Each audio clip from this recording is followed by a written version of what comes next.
You've been told to let go, but no one told you how. They said, just breathe, just relax, just stop thinking so much, as if peace was a button you could press. But if that worked, why do your thoughts still race at night? Why does your chest still feel heavy with things you can't fix, people you can't forget, and versions of yourself you can't seem to forgive? You close your eyes, but your mind stays open, gripping old memories, clinging to regrets, replaying scenes that ended long ago. You're not broken. You're just holding on to control, to stories, to a self you think must hold everything together. But tonight, something different happens, not because you force it, but because you finally understand. In Buddhist wisdom, there's no enemy greater than clinging, and no greater relief than seeing that what you cling to was never solid to begin with. Not your thoughts, not your identity, not even your pain. They're like clouds, and you are not the storm. As you listen tonight, those heavy thoughts will start to float. The tension in your body will soften, your breath will deepen, and little by little, the need to hold on will fade until there's only space, quiet, stillness. You won't just fall asleep, you'll fall free. Are you ready? Let's begin. Before we begin, let this moment stretch out like a quiet pause in your heart. You don't need to go anywhere. You don't need to be anyone. There's no task left to finish tonight. No version of yourself you need to improve or perform. What's coming next isn't a lesson to memorize, but something your deeper self already knows. It's simply been buried beneath years of becoming. Let these words bring it back to the surface. Buddhist teachings speak of fetters, mental chains that keep us tied to suffering, not with locks or loud noise, but with subtle attachments that are easy to miss because they feel so normal. The most quiet ones, the ones we barely notice, are often the strongest. They're not made of metal, they're made of thought, they're made of self. There are 10 fetters, and they bind us to the cycle of suffering, of rebirth, of becoming. But there is one that is so hidden, so deeply woven into our minds, that it's rarely seen for what it is: identity clinging. The belief that I am this, that this is who I am, that this is how things must be. It starts early. Long before you had language for it, something inside was already shaping itself. A sense of me slowly forming around praise and punishment, around being seen and unseen. You were told you were good or bad, smart or slow, strong or weak. And those labels started to stick, not just as descriptions, but as truths, as boundaries, as chains. And from there, life became a series of moments trying to confirm that identity or fight against it, trying to become someone, trying to be better than who you were, or trying to hold tightly to who you thought you had to be. Even the so-called spiritual self can become another mask we wear, another layer of self-concept, another layer of becoming. The Buddha called this clinging to Sakkaya Ditthi, identity view, the belief in a permanent self, a core me that is unchanging. But if you look closely, really look, you'll see that everything you call me is always shifting. Thoughts arise and fall, moods change, bodies age, names change, beliefs evolve. So where is the you in all of that? This doesn't mean you're nothing. It means you are not one fixed thing. You're not the image in the mirror. You're not the story in your mind. You're not your habits, your history, or your plans. Your awareness watching it all. And even that, if held on to, becomes another subtle identity. The observer, the one who watches. Even that must be released. The trap is subtle. You think you've let go, but then a quiet pride grows. I'm someone who's learned to let go. Another layer, another becoming. Identity clinging hides in the background. It makes you overreact when someone criticizes you, not because of what they said, but because it shook the self you've built. It's why you feel threatened when your beliefs are questioned. It's why praise feels good, but never quite enough. Because at the core, the self that wants to be seen will never feel fully satisfied. It's made of emptiness, pretending to be solid. When you begin to let go of identity clinging, life softens. You no longer have to win every argument. You don't need to be the best at anything. You stop trying to be right all the time and instead become curious. You stop performing. You stop trying to belong by pretending. You just are. That freedom is lightness. It's rest. It's peace. But don't confuse this with passivity. Letting go of identity doesn't mean becoming dull or indifferent. It means being deeply alive without grasping, responding without reacting, acting without the burden of, I must be seen this way. You can still love, still create, still show up, but the tightness around being someone, that dissolves. And with it, suffering begins to fade. Identity clinging also fuels comparison, because when you believe you're a fixed self, you will constantly measure yourself against others. Their success feels like your failure. Their beauty makes you feel invisible. Their joy becomes your insecurity. But when the sense of self lightens, so does the need to compete. Suddenly, someone else's light doesn't dim yours. It adds to it. This clinging also feeds regret. The idea that I should have been different, it holds you in stories that can't be rewritten. But when identity softens, you begin to see that even the past wasn't as fixed as you thought. You were changing even then. You're not the same person who made that mistake. That person existed, and now they don't. Just like every moment, gone as soon as it arrives. You also start to see that the person you're trying to become doesn't exist either. The future self, wiser, calmer, more successful, is only an image, a mental movie. And just like the past, it's always changing.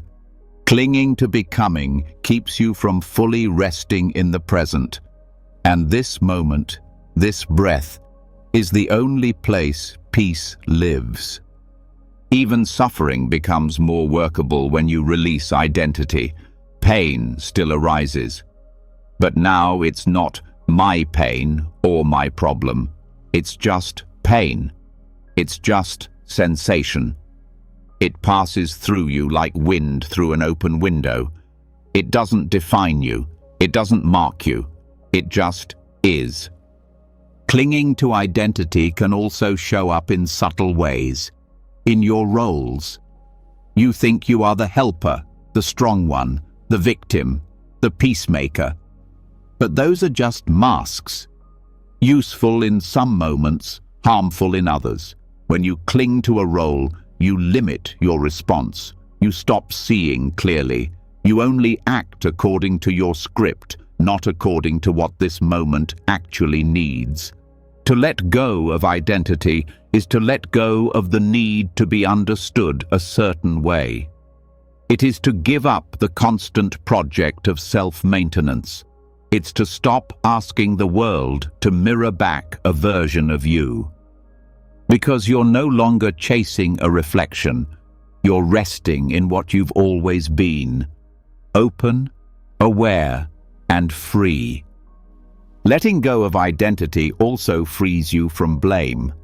When something bad happens, you don't need to find someone to blame, not even yourself, because it's no longer personal, it's just cause and effect. Conditions arising. There is space for compassion, for wise action, but not for tightness or shame. Many spiritual seekers fall into the trap of turning their journey into another identity. I am a meditator, I am a seeker, I am awakened. But each of these can become armor. Quiet ego, subtle clinging. Even your pain can become identity. I am the one who was hurt. And so you carry it longer than you need to. This doesn't mean denying what happened. It means not turning it into who you are. Because when you do, you give pain a permanent home. But pain wants to pass. And so does joy and everything else. Holding on turns passing clouds into permanent storms. Letting go also means allowing others to change. When we cling to our identity, we cling to others' identities too. We trap them in past versions of themselves. We judge them by one action. We keep their mistakes alive. But when you loosen identity, you give others room to grow. You see them freshly, moment by moment, and that's real love. Love without a story. This practice also softens fear. When you cling to a fixed self, death becomes terrifying, because it threatens the me you've built. But if there's no fixed self to lose, what is there to fear? Death becomes not an end, but a change in form, a return, a release. That's why letting go of identity is not cold, it's gentle.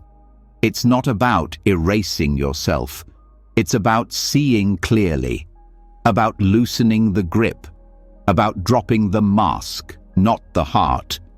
You become more connected, not less, more open, not numb, because now you're meeting life as it is, not through the filter of who you think you're supposed to be.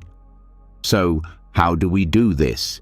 Not through force, not by rejecting yourself, but by watching, by noticing, by sitting in stillness and observing how the sense of self arises and changes. Notice the voice in your mind that says, I am this, or I am not that. Watch how it shifts depending on the situation, the people, the mood. That fluidity is your clue. The self is not fixed, it's constructed. And what is constructed can be unconstructed.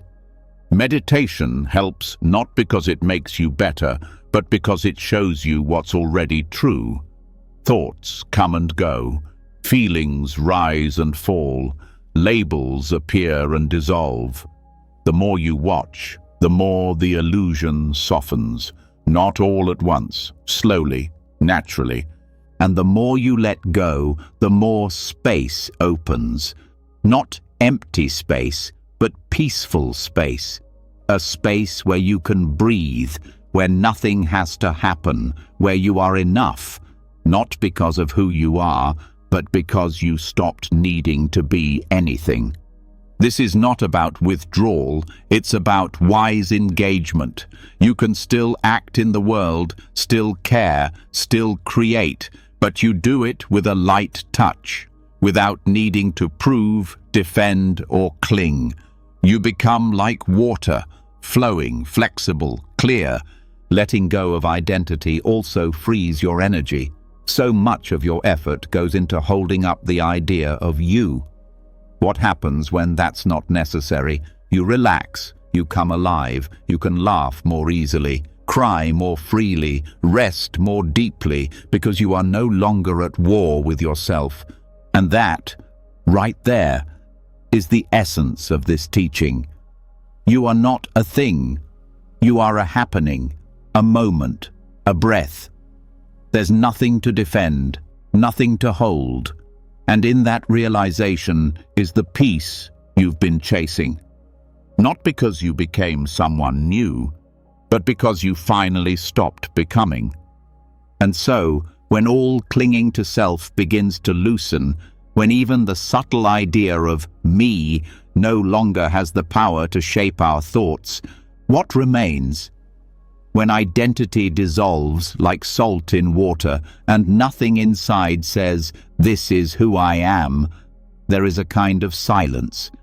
Not just the quiet of a calm room, but the stillness of the mind that no longer needs to become anything at all. But even here, something can remain, a final thread, the desire to transcend, the craving to awaken, a grasping not for status, not for ego, but for freedom itself. And that too must go. What we now touch is not ordinary release, it is the release without residue. Anupadisesa nibbana. This is the deepest letting go, beyond even the desire to let go. It's not emotional detachment. It's not the escape of someone numbed by life. It is total liberation from becoming, craving, clinging, and even from the subtle wish for attainment. Because as long as something is wished for, something is still held. Many people think of nirvana as a kind of bliss, a heavenly state where pain no longer touches you. But that idea is still built on wanting peace, wanting pleasure, wanting an outcome. But nirvana, in its final and most complete form, is the end of wanting anything at all. Not through suppression, but through understanding, a knowing so deep, so clear, that it sees through the entire structure of craving. Not only craving for material things, but craving for enlightenment, craving to be free, craving to arrive. This might seem confusing at first. How can the wish to be free be a trap? Isn't it natural to want liberation? Yes, it is. And in the beginning, that desire serves as a doorway. It pulls you into practice. It helps you endure discomfort. It keeps you on the path. But there comes a point where even this desire is a form of fuel, and as long as the fire is fed, it keeps burning. The craving to awaken can be noble, but it still binds you to the idea that there's something to reach, something to gain, some you that will one day arrive. And this is where the deeper work begins. Anupadisesa nibbana points to the cessation of even that. Not because it's wrong to seek awakening, but because true awakening includes the realization that there is nothing to attain, no one to attain it, and nowhere to arrive. Liberation is not something added to you. It's what remains when everything false falls away, including the one chasing it. This is not a mystical claim. It's a profound simplicity. In everyday life, you can already see hints of it. Think of the moments where you are fully present, not seeking, not resisting. No thought about before or after, no inner commentary. In those brief spaces, there's peace, not because something was achieved, but because nothing was added. That stillness is a glimpse, but in full awakening, it is unbroken. It is no longer an experience, it is the end of needing experience. the ending of all needing.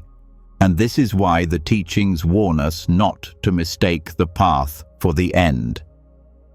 The Buddha spoke of two kinds of nirvana, one with residue, when awakening occurs but the body and mind still function, and one without residue, after the final death of an arahant, when there is no rebirth, no remainder, no holding, no fuel left for becoming. This second is anupadisesa nibbana. The mind has let go of everything, even itself.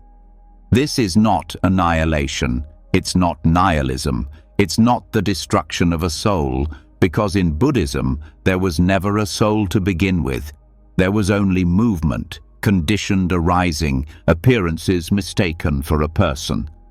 What ceases is not a being, but the illusion of being. And so the fear many people have when they hear this, that they will disappear, is based on a misunderstanding. What disappears is delusion. What ceases is suffering. And the beauty of this teaching is that it doesn't demand belief. It asks for direct seeing. Start right where you are. Notice how even spiritual effort can become a weight. How the desire to progress turns into anxiety. How you might think, I should be further along. Why am I still stuck? All of these thoughts are built on becoming, the mind that always says, I'm not there yet. But what if you stopped? Not out of laziness, but out of deep trust. Trust that you don't need to build a better self. You need to see through the idea of self altogether. The work is not about polishing the mirror. It's about realizing the reflection isn't real. And the more you look, the more clearly that becomes. You start to see that every effort to fix yourself reinforces the belief that you are broken. But you were never broken, just misidentified. Even effort itself can become a clinging. This doesn't mean give up. It means shift how you practice. Stop chasing states. Stop comparing progress. Return to silence, to stillness, to awareness without commentary. Allow the mind to settle without grasping at peace. Let peace come, not as something gained, but as the natural result of no longer resisting. This is why many advanced practitioners say the path becomes more about subtraction than addition. In the beginning, we learn techniques, frameworks, and discipline. These are helpful. They bring clarity. But eventually, even those are released, like climbing a mountain and dropping your tools once you reach the summit. They served their purpose, but to keep carrying them would be unnecessary. The Buddha once said, the dharma is like a raft. You use it to cross the river. But once you've crossed, you don't strap the raft to your back and carry it through the forest. That would be foolish. In the same way, even the most sacred practices are eventually let go. Not with disrespect, but with understanding. They were never the goal, they were the means. What remains is silence. Not the absence of sound, the absence of disturbance. A mind that no longer shakes in the wind. A heart that doesn't contract around gain or loss. This is what the texts mean when they describe Nibbana as the unconditioned. Everything else is conditioned, dependent on causes. But the cessation of craving is not a result in the usual sense. It's what's revealed when all causes for suffering end. In everyday language, this can be hard to grasp, but in practice, you can taste it. When you stop chasing experience, even for a moment, there's a quiet clarity. When you stop needing to know, to be right, to defend your view, something softens. When you stop seeking meaning in identity or future rewards, you become present in a way that feels effortless. That presence is the beginning of release. And yet, the ego is clever. It can turn even non-seeking into a new identity, a new goal, a new project. Now, I will be the one who doesn't cling. And so we cling to non-clinging. Crave non-craving. Chase the end of chasing. It's subtle, but it's still becoming. The only way through is to let awareness deepen without ownership. Let insight arise without claiming it. Let peace come without making it yours. When something shifts inside, don't say, "I am more awake." Say nothing. Let the process unfold without grabbing it. The moment you name it, you've frozen it. You've made it into something separate. That's the moment to let go again. There's also a tendency to seek permanent safety. The mind wants something it can hold on to forever. It wants nibbana to be a kind of heaven, a place of eternal light and bliss. But that's just more conditioned thinking. The real freedom lies in the absence of needing permanence. When nothing needs to last, every moment is free. And perhaps the most radical part of this teaching is that even the concept of freedom is surrendered. Not that you become trapped again, but that the very need to define things as free or not free fades away. There's no more measuring, no more checking, no more tracking progress, just a natural ease. The path has ended not because it stopped, but because the walker disappeared. This is not something to be forced. The mind that's still entangled will try to rush. It will want instant awakening. But there is no instant here. Time itself becomes a story. Awakening is not about a future moment. It's about the falling away of the belief in time altogether. In this, the mind rests, deeply, fully. So when you hear that anupadisesa nibbana is the end of the path, know this. It's not the end in the way the mind imagines. It's not the end of being alive or feeling joy or participating in life. It's the end of clinging, the end of need, the end of the illusion that there was ever a separate self to suffer or attain. And it's here, in this understanding, that the greatest peace is found. Not as a reward, not as a prize, but as the natural state that was always beneath the noise, always waiting, always present, like the clear sky behind passing clouds. What disappears is not you. What disappears is the one who believed they were separate, the one who grasped, the one who feared, and what remains is not a thing, not a state, not a conclusion. What remains is what never began, what was never born, what cannot be described or defined, and in that, everything is already complete. Even peace, once grasped, becomes a burden. Even truth, once possessed, becomes distorted. In the stillness left by the falling away of craving, even the craving for freedom, something unexpected can arise. The impulse to hold on to the very path that pointed the way. The teachings, which served like a bridge over troubled water, start to feel sacred in themselves. And that, too, becomes a trap. There is a story the Buddha told about a man who uses a raft to cross a dangerous river. When he reaches the other side, he wonders whether to carry the raft on his back, out of gratitude. The Buddha's answer was clear: let it go. The raft served its purpose. Carrying it now only slows you down. This is what is meant by clinging to the Dhamma. the path, the practices, the teachings, not the rejection of them, but the inability to release them when their job is done. When the mind holds even wisdom too tightly, it becomes just another form of attachment. Useful medicine turns to poison when it's consumed beyond the cure.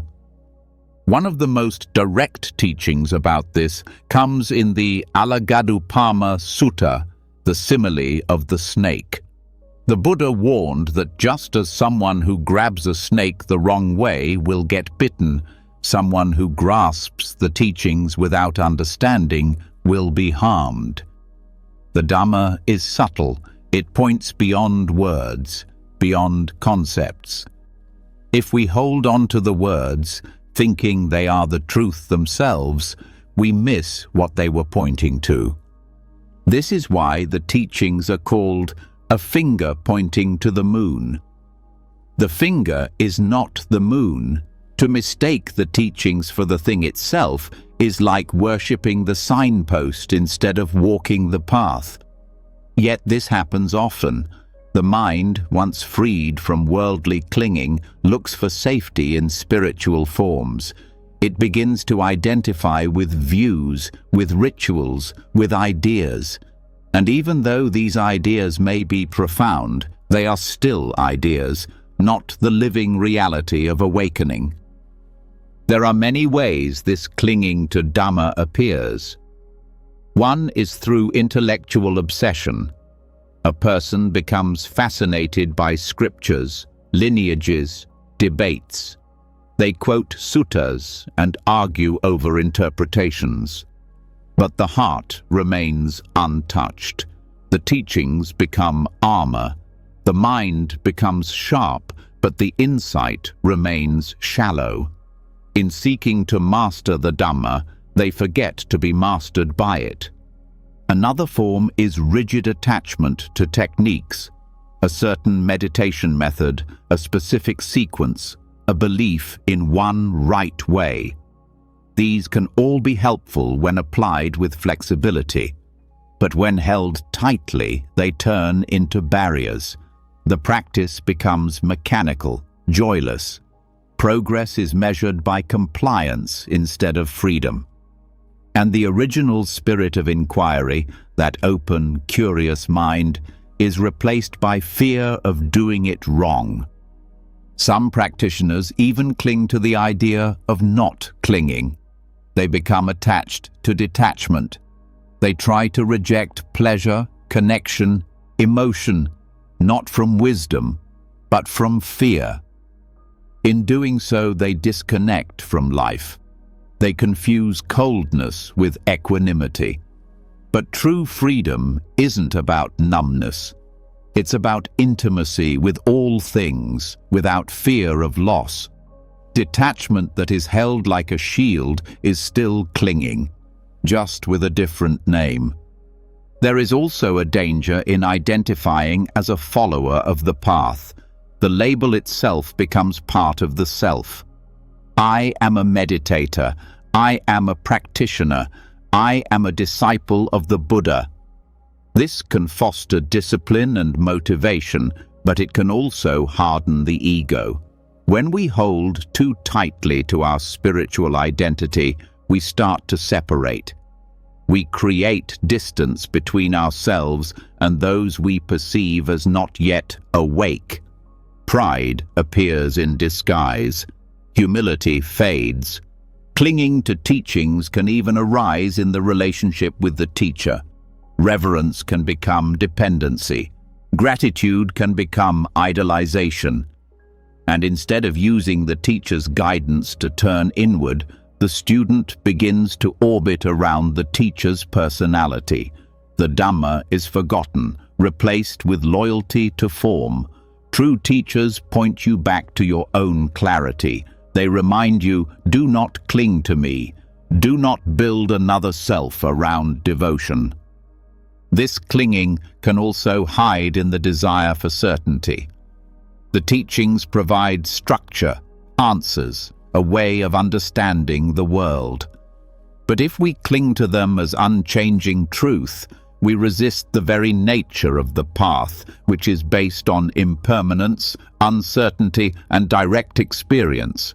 The Buddha himself warned against turning his words into dogma.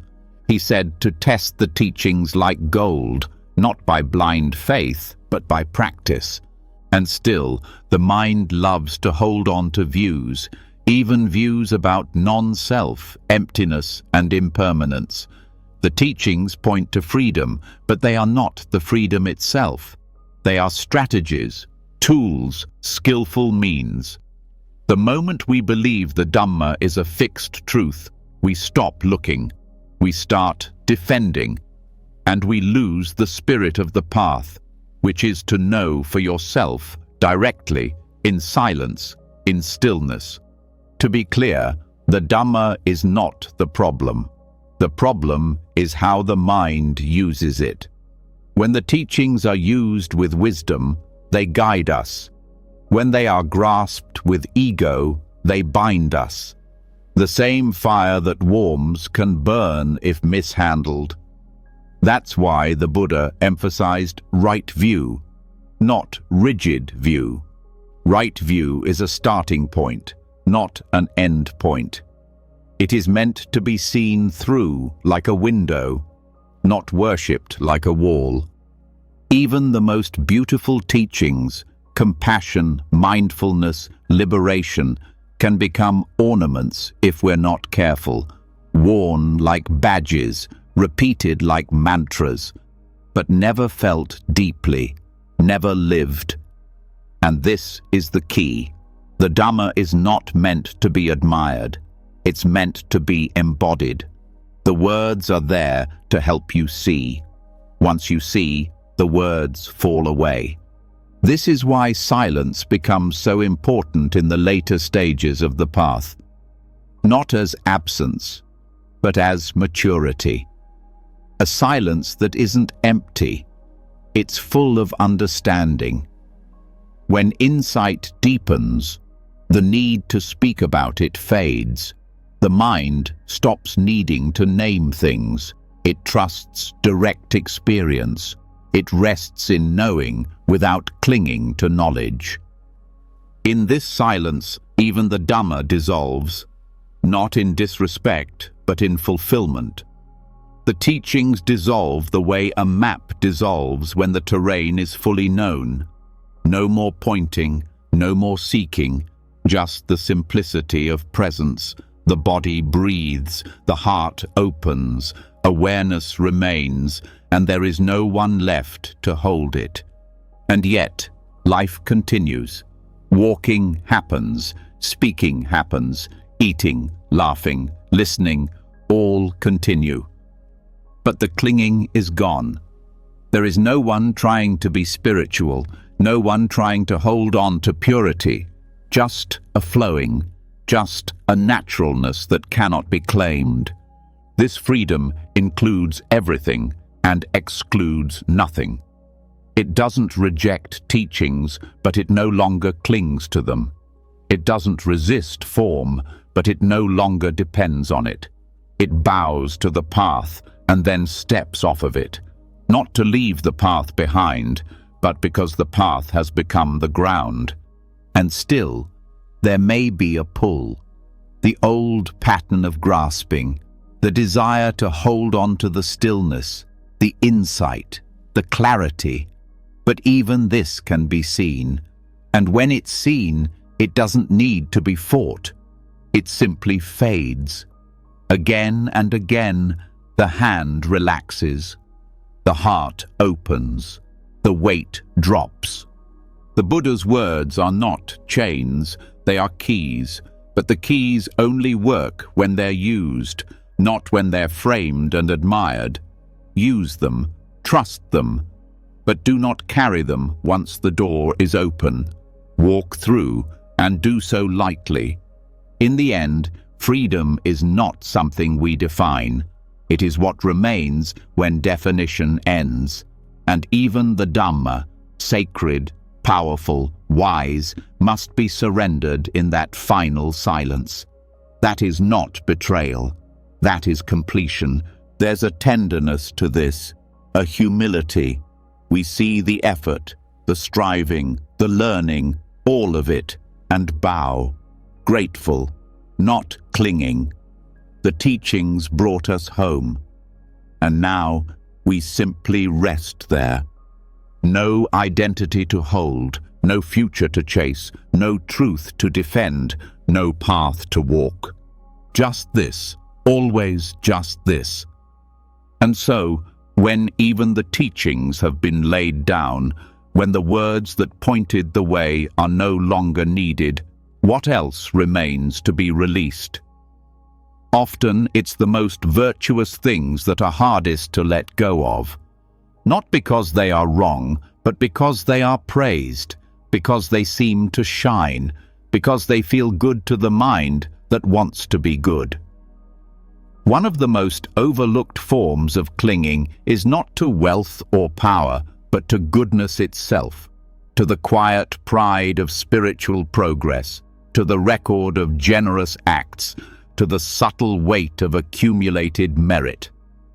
This kind of attachment wears a peaceful face. It looks like kindness, it sounds like humility, but underneath it something tight is still working. A calculation, a desire to store good karma, to bank enough purity to earn a future reward. This is the paradox.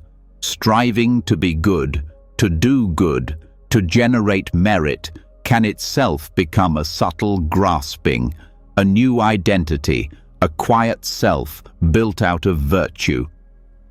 The Buddha taught about generosity, ethical conduct, and the cultivation of wholesome qualities. These are part of the path. But he also warned that attachment to any action, even a wholesome one, can sustain the sense of self. Doing good, when used skillfully, leads to peace. But when it becomes another way to build a story, I am someone who gives, I am someone who has earned, it reinforces the very thing the path is meant to dissolve. Merit, or punya, is often seen as a spiritual currency. Accumulate enough, and you earn good conditions in this life or the next.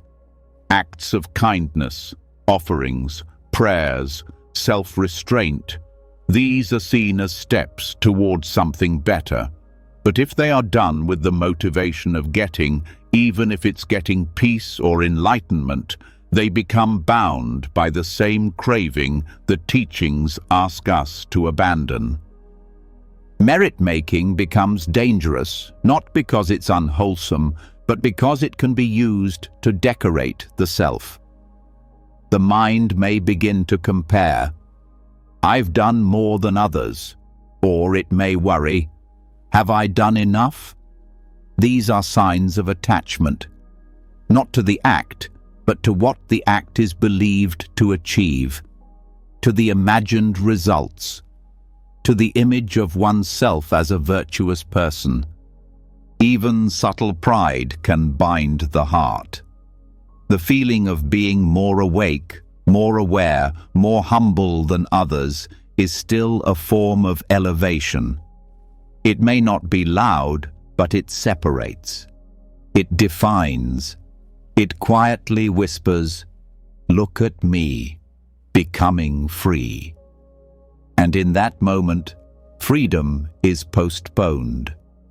The most sincere practice begins to bend when it is done for accumulation, for record-keeping, when the motivation is rooted in outcome rather than clarity, when the focus shifts from presence to achievement. When one's goodness becomes a transaction with the universe, the spirit contracts. Life becomes a ledger, not a flow. In early stages of practice, the accumulation of merit has value. It softens the heart, inclines the mind toward kindness, and opens the door to deeper inquiry. But it is not the destination. The Buddha taught that even merit is impermanent, conditioned, dependent on causes. It is shaped by intention. And if the intention is bound by craving, even noble craving, the result is still entangled. This doesn't mean stop doing good, it means stop clinging to goodness. Let the action be enough in itself, not a step on a staircase. A kind word, a shared meal, a moment of silence. These don't need to become trophies. Let them pass. Let them ripple outward without needing to trace their return. This also applies to the idea of spiritual progress. Many people carry a hidden hunger for recognition, not from others, but from the cosmos, a desire to be seen by existence as worthy. This is still ego, still self, still the need to be acknowledged, even if only silently. And so even acts of deep practice can become colored by this longing. The moment we begin tracking progress, we've reintroduced the measurer, the observer who watches the path, who calculates gains and losses, who secretly asks, "How far am I now?" This watcher is the same mind that clings, the same self-view in disguise. And so the purest moments come when action flows without echo, when the path is walked without measurement. Letting go of merit means walking not to earn, but to be empty, sitting not to gain peace, but because sitting happens, speaking kindly not to improve karma, but because kindness is the natural response. It means trusting the heart's unfolding without reward, without scoreboard, without tally. This also means seeing through the stories we tell about past virtue. I've already given so much. I've done my part. These ideas keep us tied to a narrative. They keep us holding an identity based on effort, but effort cannot be clung to. The past cannot hold the present, and the story of goodness must be released like every other story. True merit has no memory. The action is complete when the intention ends. What remains is the effect in the world, not the echo in the self. There's no need to hold it, no need to count. The giving dissolves once given. The kindness ends at the touch. That is its beauty, that it lives fully in the moment, not in the mind. This perspective doesn't reject the value of wholesome actions. It reveals a deeper way to relate to them, without ownership, without future bargaining, without tying the act to an imagined identity. This is not about being passive, it is about being clean in the action, pure in the moment, free from the need to gain. The deeper this understanding grows, the more naturally goodness flows. Not because we should, but because we can't help it. A tree gives fruit, not because it wants reward, but because it is full. And when our hearts are full, merit arises as a natural movement, not from strategy, but from stillness. This also means letting go of guilt. Many people carry a sense that they are not good enough, that they have not done enough, that they must earn their right to be peaceful. But peace is not earned, it is revealed. It arises when the need to earn dissolves, when the burden of being worthy falls away, when the heart stops trying to be anything other than what it is. Merit-based thinking can sometimes delay this. It whispers, "When I have been good enough, then I can rest." But rest is not a reward. It is your natural state, uncovered. You don't need to qualify for stillness. You need only stop chasing the reasons that keep you from it. This understanding also transforms how we see others. When we cling to our merit, we often judge the path of others. We look for signs of their virtue, we weigh their actions, we compare.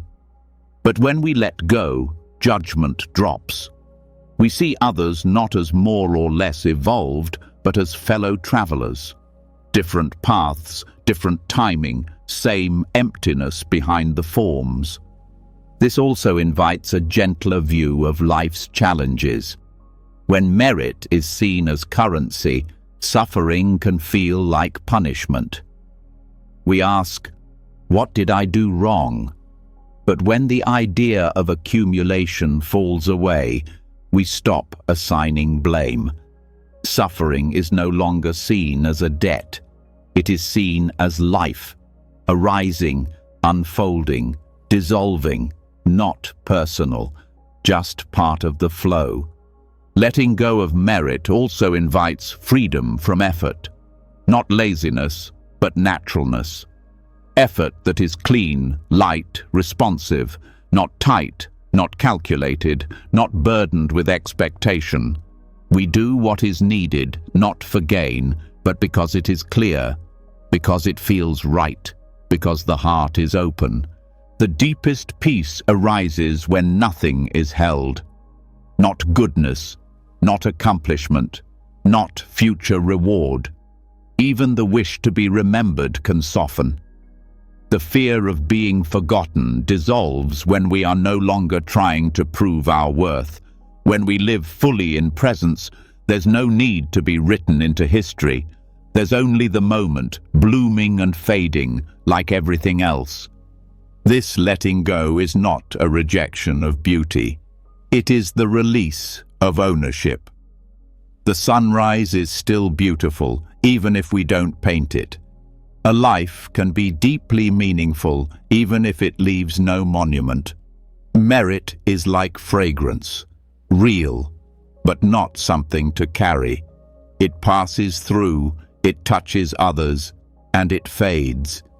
And when it fades, something quieter remains, not emptiness in the hollow sense, but spaciousness, a field where action arises without force, where life moves without being pushed, where goodness flows without needing to be called good. This is what the Buddha pointed to when he spoke of the highest kind of giving. Giving without thought of self, other, or gift. The action is done, and that's the end. No echo, no attachment, no merit clung to, just the freedom of a heart that has nothing to protect. In the end, freedom means nothing left to count, no deeds to polish, no record to keep. Not because we stop caring, but because we care from a place that is too deep to be measured.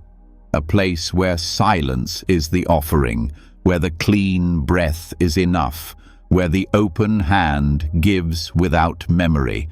And it is here, in this clean space beyond effort, that the most natural joy arises, not born of merit, but of rest, not from being better, but from no longer needing to be, a joy that is quiet, stable, and without need for reward. That is the paradox. In letting go of the desire to be good, real goodness flows. In giving up the chase for merit, the heart becomes full. In forgetting the path, we walk it without resistance. And in the absence of striving, we meet what we were always trying to reach, a peace that holds nothing and lacks nothing. When merit is released and the weight of spiritual accounting dissolves, something deeper starts to stir beneath the surface. A quieter kind of heaviness. Not the weight of your own actions, but the stories you never chose. The ones passed down in silence. The ones you carry not because you made them, but because they were handed to you.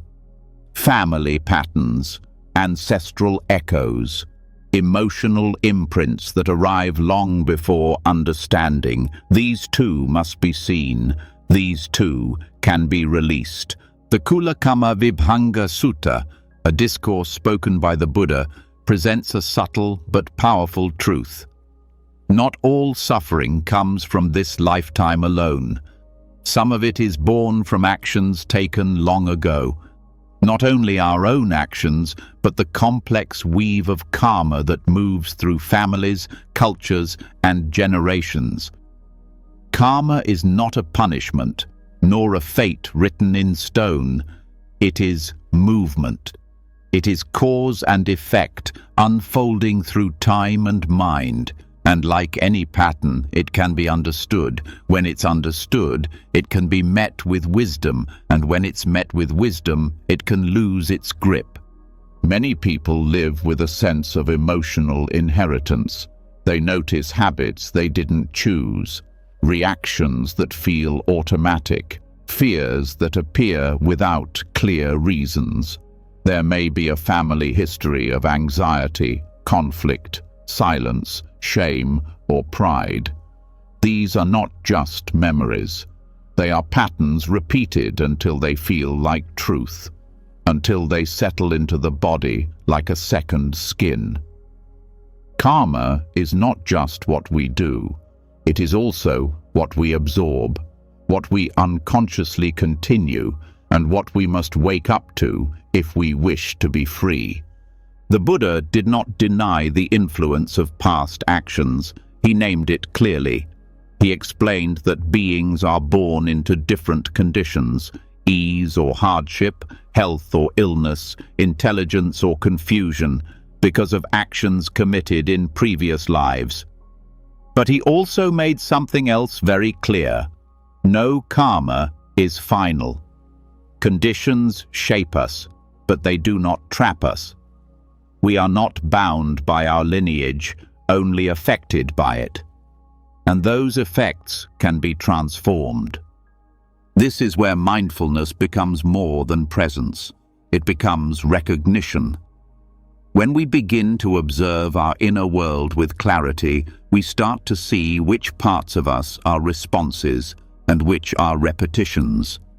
A reaction flares, and instead of being pulled into it, we ask, where did this begin? Is this mine, or is this inherited? Did I create this fear, or was I trained in it? Was this judgment born from experience, or handed down through belief? This inquiry isn't about blame. It's not about turning against our families or history. It's about softening the unconscious agreements we've been living under.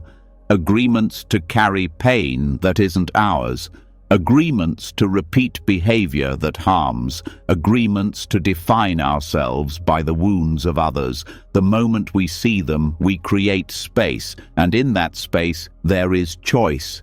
Karma loses power when it becomes conscious. What is unseen controls us. What is seen can be released. Even biological inheritance, though real, is only part of the story. What we call family karma often includes emotional silence, unspoken grief, fear of love, resistance to vulnerability, control disguised as care. These forms pass down not as rules, but as atmosphere. They train us through tone, through absence, through repetition, and until we pause and look directly, they become the script we perform without knowing. But seeing is not enough. The next step is responsibility, not for what happened, but for what we do with it now. It means honoring the pain we received without making it into our identity. It means holding the complexity of love and hurt without needing to simplify.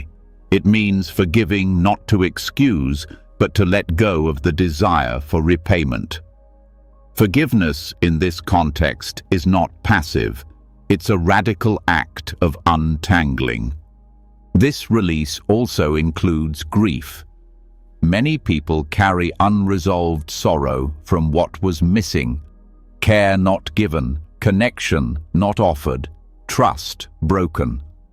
The mind may try to dismiss it with logic. They did their best. It wasn't that bad. but the body remembers, and healing requires feeling what was not felt. Not to dwell, but to digest, to let it pass through so it no longer defines the nervous system. Releasing ancestral karma also means softening our view of the past. Seeing our parents not just as parents, but as people, shaped by their own fears, their own inheritance, their own unmet needs. This doesn't erase harm, but it replaces the fixed image with a fuller picture. And when we stop expecting those who harmed us to also heal us, we reclaim our power. Healing becomes our responsibility, and that is the path to freedom. Sometimes what needs releasing is not pain, but protection. Patterns that were once useful, vigilance, control, withdrawal, may no longer serve. They helped us survive in environments that felt unsafe. But survival strategies become prisons when we don't update them. What protected the child may trap the adult. Mindfulness allows us to see when safety is no longer in danger and to loosen the armor that became unnecessary. Inherited burdens also shape how we see ourselves. We may carry shame that didn't start with us, guilt that belonged to someone else, beliefs about unworthiness handed down through looks, through silence, through rules never spoken. These hidden messages settle deep, but they are not truths. They are learned, and what is learned can be unlearned. The process of releasing doesn't mean we forget our roots. It means we stop being bound by them. It means becoming the end of a pattern rather than its continuation. To do this, we must be willing to feel what our ancestors could not, to name what they could not name, to heal what they never had the space to touch. This is not spiritual performance. It is quiet, difficult work, but it is sacred. The power of this process lies in understanding karma as dynamic. The Buddha didn't teach that our fate is sealed. He taught that karma is shaped in every moment, by thought, by speech, by action. The past influences us, but it does not decide us. The present mind, clear and awake, has the ability to respond differently, to break the cycle, to plant new seeds. This shift also changes how we relate to the future. When we stop carrying old burdens, we no longer need to pass them forward. We raise children with more presence, less projection. We speak with honesty instead of habit. We love without the weight of what was withheld from us. We become the turning point in a long line of repetition. That is merit too, the kind that cannot be measured. And it is not just personal. The patterns that shape us also move through society. Collective karma, cultural conditioning, the pain of communities passed down through silence and struggle. When we heal individually, we weaken the collective web of harm. We become more honest, less reactive, less likely to cause pain from pain, more likely to speak from wisdom. This is not about perfection. We will still carry some echoes. Some imprints are deep. But even when the pattern still arises, our relationship to it changes. It no longer owns us. It is no longer unconscious. We can bow to it without becoming it. We can feel it and let it pass. One of the deepest aspects of karma is how it shapes our sense of possibility. When we grow up inside limitation, we often assume it is truth. That love must hurt. That joy must be rare. That safety is an illusion. But these are not facts. They are impressions, and we are not bound to them. The Buddha's teaching in this discourse reminds us that we can change our trajectory. not through denial of the past, but through full awareness of it, through wise intention, through new action. This is the empowerment the Dhamma offers, not to erase our history, but to free us from its chains. And it begins in the present, with breath, with noticing, with naming what we once avoided, with allowing what was too heavy to feel, with choosing not to repeat what was unkind, with becoming aware of the quiet choices that shape tomorrow. This is how karma changes, not through ceremony alone, but through clarity, through meeting life with the heart fully awake, through small, consistent shifts in how we respond, through the courage to stand still when the old pattern says, run, through the softness to stay open when the old pattern says, close. Each moment of awareness becomes a break in the chain. Each compassionate act, a new direction. Each truth spoken, a shift in the line. We don't have to do it all at once. We only have to begin. And as we do, we may find that what felt like burden slowly becomes blessing, that the weight we carried becomes the wisdom we offer, that what was passed down through pain can now be passed forward as peace. There is no need to fix the past, only to meet the present fully, to honor the pain without being defined by it, to thank the lessons without staying in their shadows, to hold the story with tenderness and then to set it down. And when we do, something quiet opens, a sense of spaciousness, not empty, but clean, a place where the future is no longer shaped by fear, a place where the past is no longer running the show, a place where presence becomes home. This is the gift of release, not forgetting, not pretending, but the deep knowing that we are no longer bound, that we have seen and felt and softened, that we have broken the cycle with clarity, that we carry love, not pain, that we remember with peace, not burden, and that from this place the path continues, lighter, clearer, and truly free. After releasing the weight of generational pain and stepping out of inherited stories, what begins to reveal itself is not only clarity, but spaciousness. In that space, something subtle remains, something that still feels like you. It isn't the past, it isn't family, it's not even your name or history.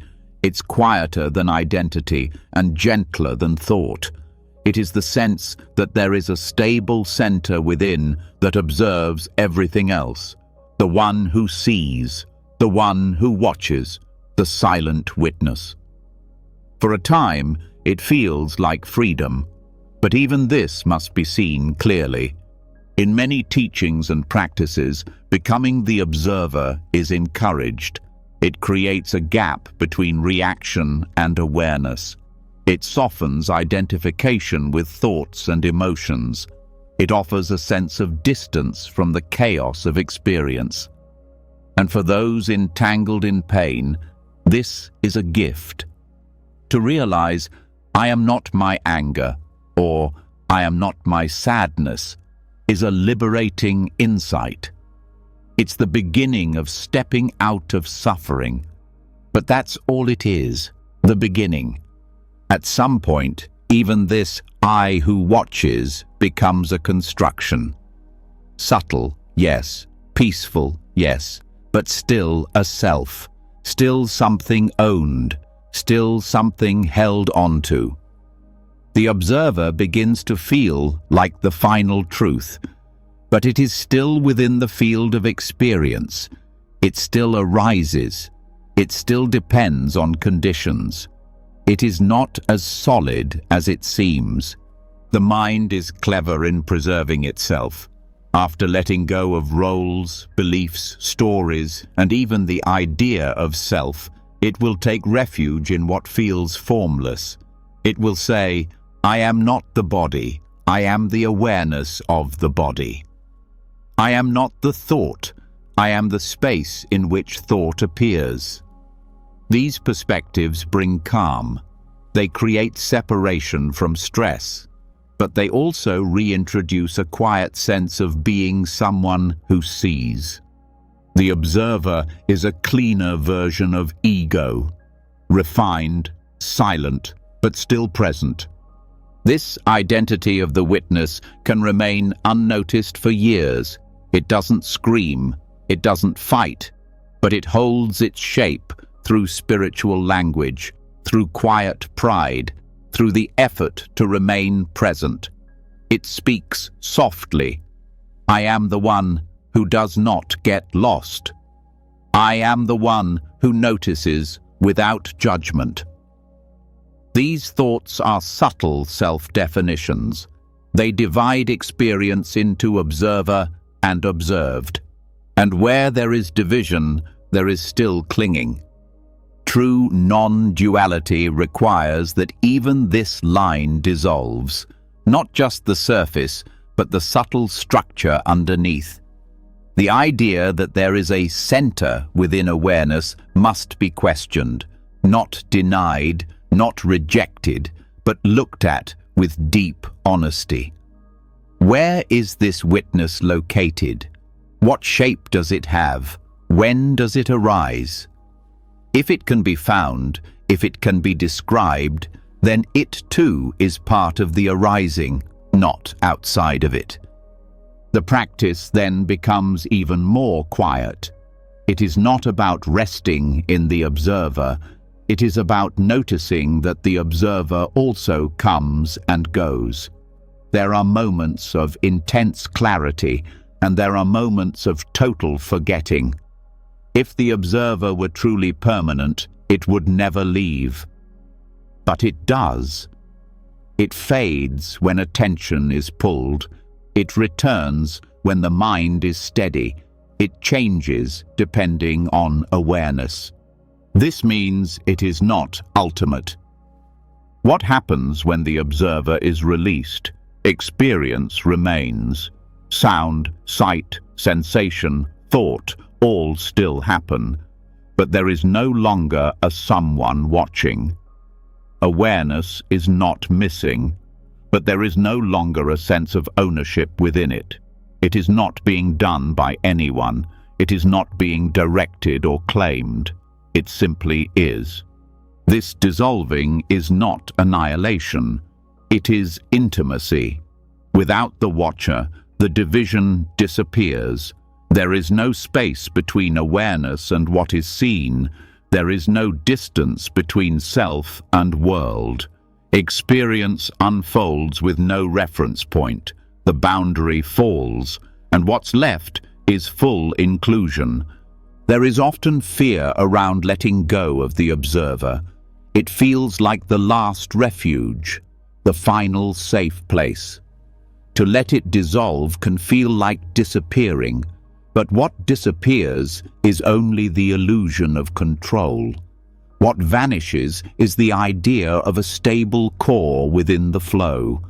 What remains is undivided knowing, not owned, not directed, not split. The reason this shift matters is because even the observer can suffer. The one who watches still desires clarity. Still resists confusion, still subtly prefers peace. And those preferences shape experience. They filter what is seen. They select what is allowed. This selection, however gentle, is still tension. It creates effort. It maintains control. In deep release, there is no preference. Joy and grief appear with equal space. Movement and stillness are not in conflict. Confusion is not a problem. Clarity is not a goal. Everything that arises is seen without distance, not because a witness is choosing to allow it, but because the mechanism of choice itself is absent. And in that absence, something radical opens, not another state, not another realization, but the end of fragmentation, life as it is, whole and complete. No commentary, no center, no border, just this, undivided, unfiltered, unowned. This does not mean passivity. Actions still happen. Words are spoken, decisions are made, but they arise from clarity, not from a manager within. The idea that I must observe myself to stay aligned is replaced with a naturalness that needs no monitor. It is a return to the original simplicity, where awareness is not directed, but effortless, where presence is not maintained, but constant. This also changes how effort is understood. In earlier practice, effort is required to remain mindful. Attention must be redirected. The mind must be brought back. But once the observer dissolves, there is no struggle to be present. Awareness is no longer something to maintain. It is simply the ground, the background, the space in which life unfolds, unclaimed. Even spiritual practice begins to soften. There is less need to watch thoughts, to analyze reactions, to track progress. Practice becomes more about resting in openness than fixing anything. Less doing, more being, less seeking, more trust. Trust that without a watcher, nothing is lost. Trust that awareness doesn't need to be managed. This shift also transforms compassion.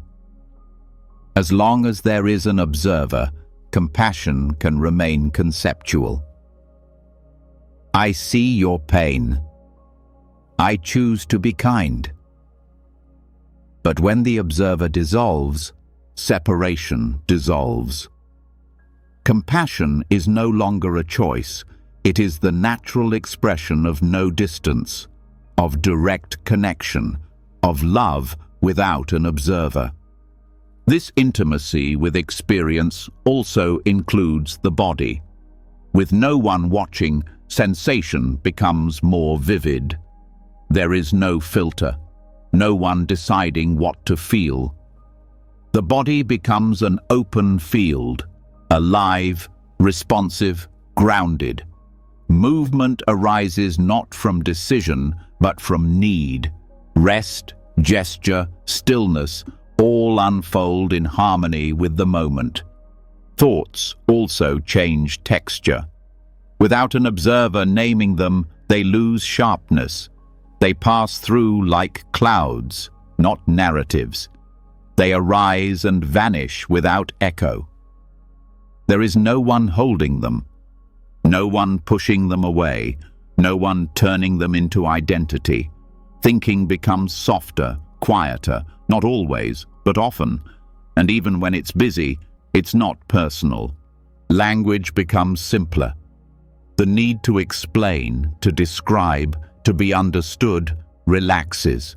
There is less interest in convincing, in performing, in appearing wise. Words become tools, not extensions of self. Communication becomes clearer. There is no one inside trying to be heard. Just speech, offered freely. Relationships deepen too. Without a watcher managing interaction, there is more presence. Listening becomes whole. Eye contact becomes connection, not monitoring. Silence is no longer awkward. Boundaries arise naturally, not from calculation, but from direct knowing, from trust in what the moment calls for. This dissolving also touches memory. Without an observer cataloging experience, the need to remember everything fades. The past becomes lighter, less sticky, less personal. There is no one building a story, No one collecting moments. Memory arises when needed, but it no longer defines. Future also softens. Planning happens when necessary, but it's not driven by control. There is less obsession with outcome, less anxiety about what will be. The observer who used to prepare, predict, and rehearse is no longer active, and so the mind relaxes. The heart opens. Life is lived in real time. Even suffering, when it arises, is met differently. Without an observer labeling it, pain is no longer a problem. It is sensation. It is emotion. It is energy. It moves. It shifts. It's not resisted. It's not owned. There is no one caught in it, and so it passes more easily. It is felt fully, but not stored. This does not mean the mind never speaks. Thoughts still appear, concepts still form, but they are seen for what they are, movements within the field, not messages from a self, not signals from a watcher. Just appearance, just sound, just movement, not to be grasped. And when the observer is truly gone, what's left is not emptiness in a negative sense. It is fullness without edges, presence without shape, knowing without knower. It cannot be described without reducing it, but it can be lived, not as an experience, but as the natural unfolding of what always was. There is no final moment of dissolving. It happens in layers. The idea of self peels back, then returns, then softens again. The observer lets go, then reforms. This is not failure. It is the rhythm of unfolding. What matters is not holding on when it returns, not identifying, just seeing, just resting, just letting the tide come and go. This path is not about removing yourself. It is about seeing there was no self to begin with. Not to destroy, but to discover. Not to reject, but to relax. Into what already is. Awareness without boundary. Life without a center. Peace without a watcher. And in that simplicity, everything begins to feel whole, not because it changed, but because the one who stood apart has disappeared. There is no more separation, no more witness, just presence, just freedom, just this. When the mind no longer seeks a center, when even the observer dissolves into silence, and when the pull to continue dissolves into a steady relinquishment of becoming, there can arise a rare clarity. Yet from that stillness, something gentle may whisper again. A faint hope, a subtle curiosity, the soft pull of continuation in a different form. It is not loud or desperate. It doesn't demand. It simply lingers. The wish for one more chance, a better life, a finer rebirth. Even in letting go, the mind can still long for existence. This is where samsara shows its most delicate face, not through suffering, but through seduction. The cycle of becoming does not always wear the form of pain.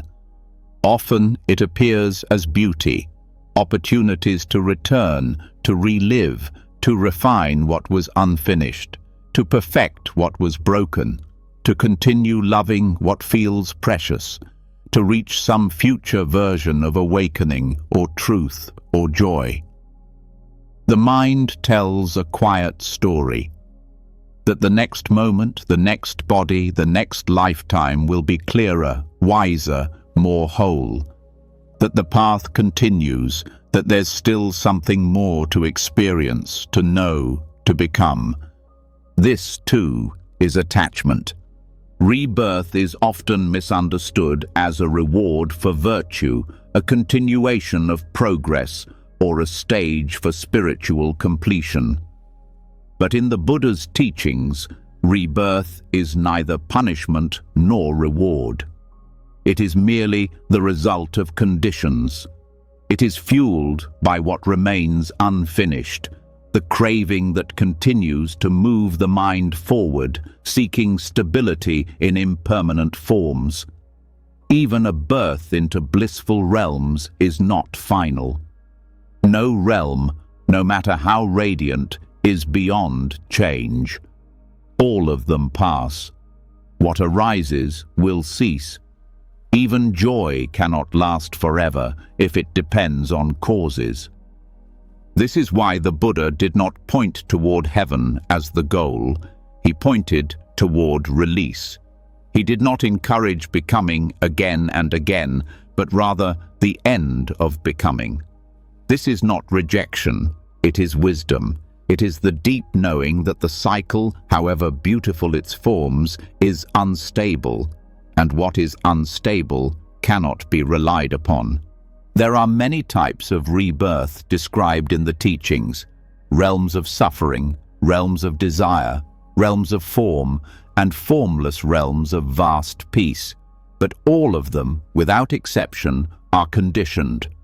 The body may be different, the mind more subtle, the lifespan longer, the joy more refined, but the nature of samsara remains. It continues because the desire for existence continues. The attachment may evolve, becoming more subtle, more spiritual, but it remains the same fuel. This subtle attachment is not always easy to recognize. In early practice, the mind sees the obvious: the craving for pleasure, the fear of loss, the need to be seen. But deeper in, the attachment to becoming appears in spiritual language. It speaks of dharma missions, bodhisattva vows, cosmic purpose. It wraps itself in compassion, in service, in progress.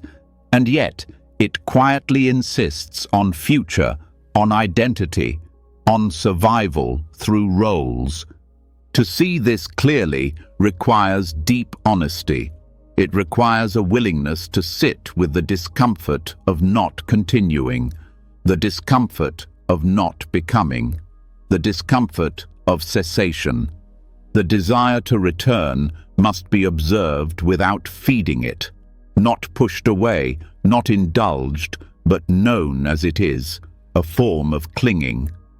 The mind must grow steady enough to stand in front of this longing and not move. This work also means seeing that suffering doesn't end just because one is reborn in a favorable state. The tendencies of the mind follow, the old patterns resurface, fear still visits, desire still arises. Even in celestial realms, beings fall. They are not immune to loss. Their pleasure is temporary, their lives are long, but not eternal. And when those lifespans end, beings fall to other realms based on the residual tendencies still unpurified. This is not a story meant to frighten. It is a lesson in impermanence. To become again is to begin again. To begin again is to re-enter the cycle. There is no safe place within samsara, no final refuge within the conditioned world.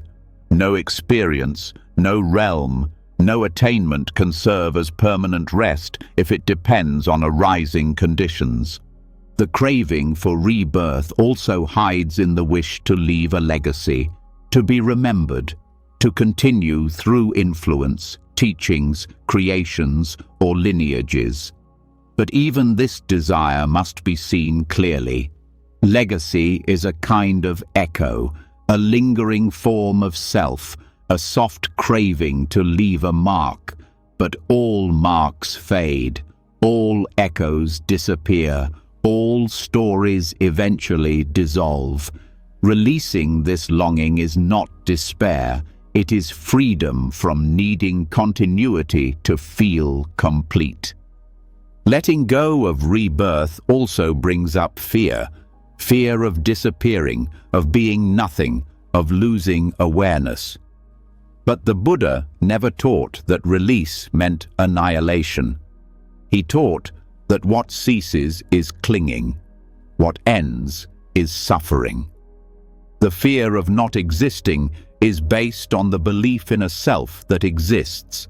When that belief fades, the fear fades with it.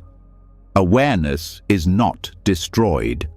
The compulsion to become is what falls away. There is also a common view that awakening leads to rebirth in pure lands or luminous realms of enlightened beings. These ideas are often misunderstood as final destinations. But in the original teachings, full awakening ends the cycle altogether. No more arising, no more becoming, no more rebirth. Not because something is taken away, but because nothing remains that would continue. The mind no longer fuels the process. There is no thirst left to sustain it. The practice of renunciation, then, is not about turning away from joy or from life. It is about no longer needing it to feel whole. It is about seeing clearly that peace cannot come from what changes. That true security is found only in what does not depend on time, form, or continuity. That kind of peace is not built, it is uncovered. When the craving to become is gone, what remains is stable, untouched, free. This path also asks for subtle patience. The craving for rebirth may not vanish in a single moment. It may return in different forms. It may appear as service, as hope, as longing for another chance. But each time it arises, it can be seen more clearly, not judged, not indulged, just gently released. Again and again, the hand that reaches can open. The teachings also offer a powerful reflection. Birth leads to death. Wherever there is becoming, there will be aging, loss, and ending. This is not negativity. It is the deepest honesty. And when this is accepted fully, the mind begins to quiet. The need for stories fades.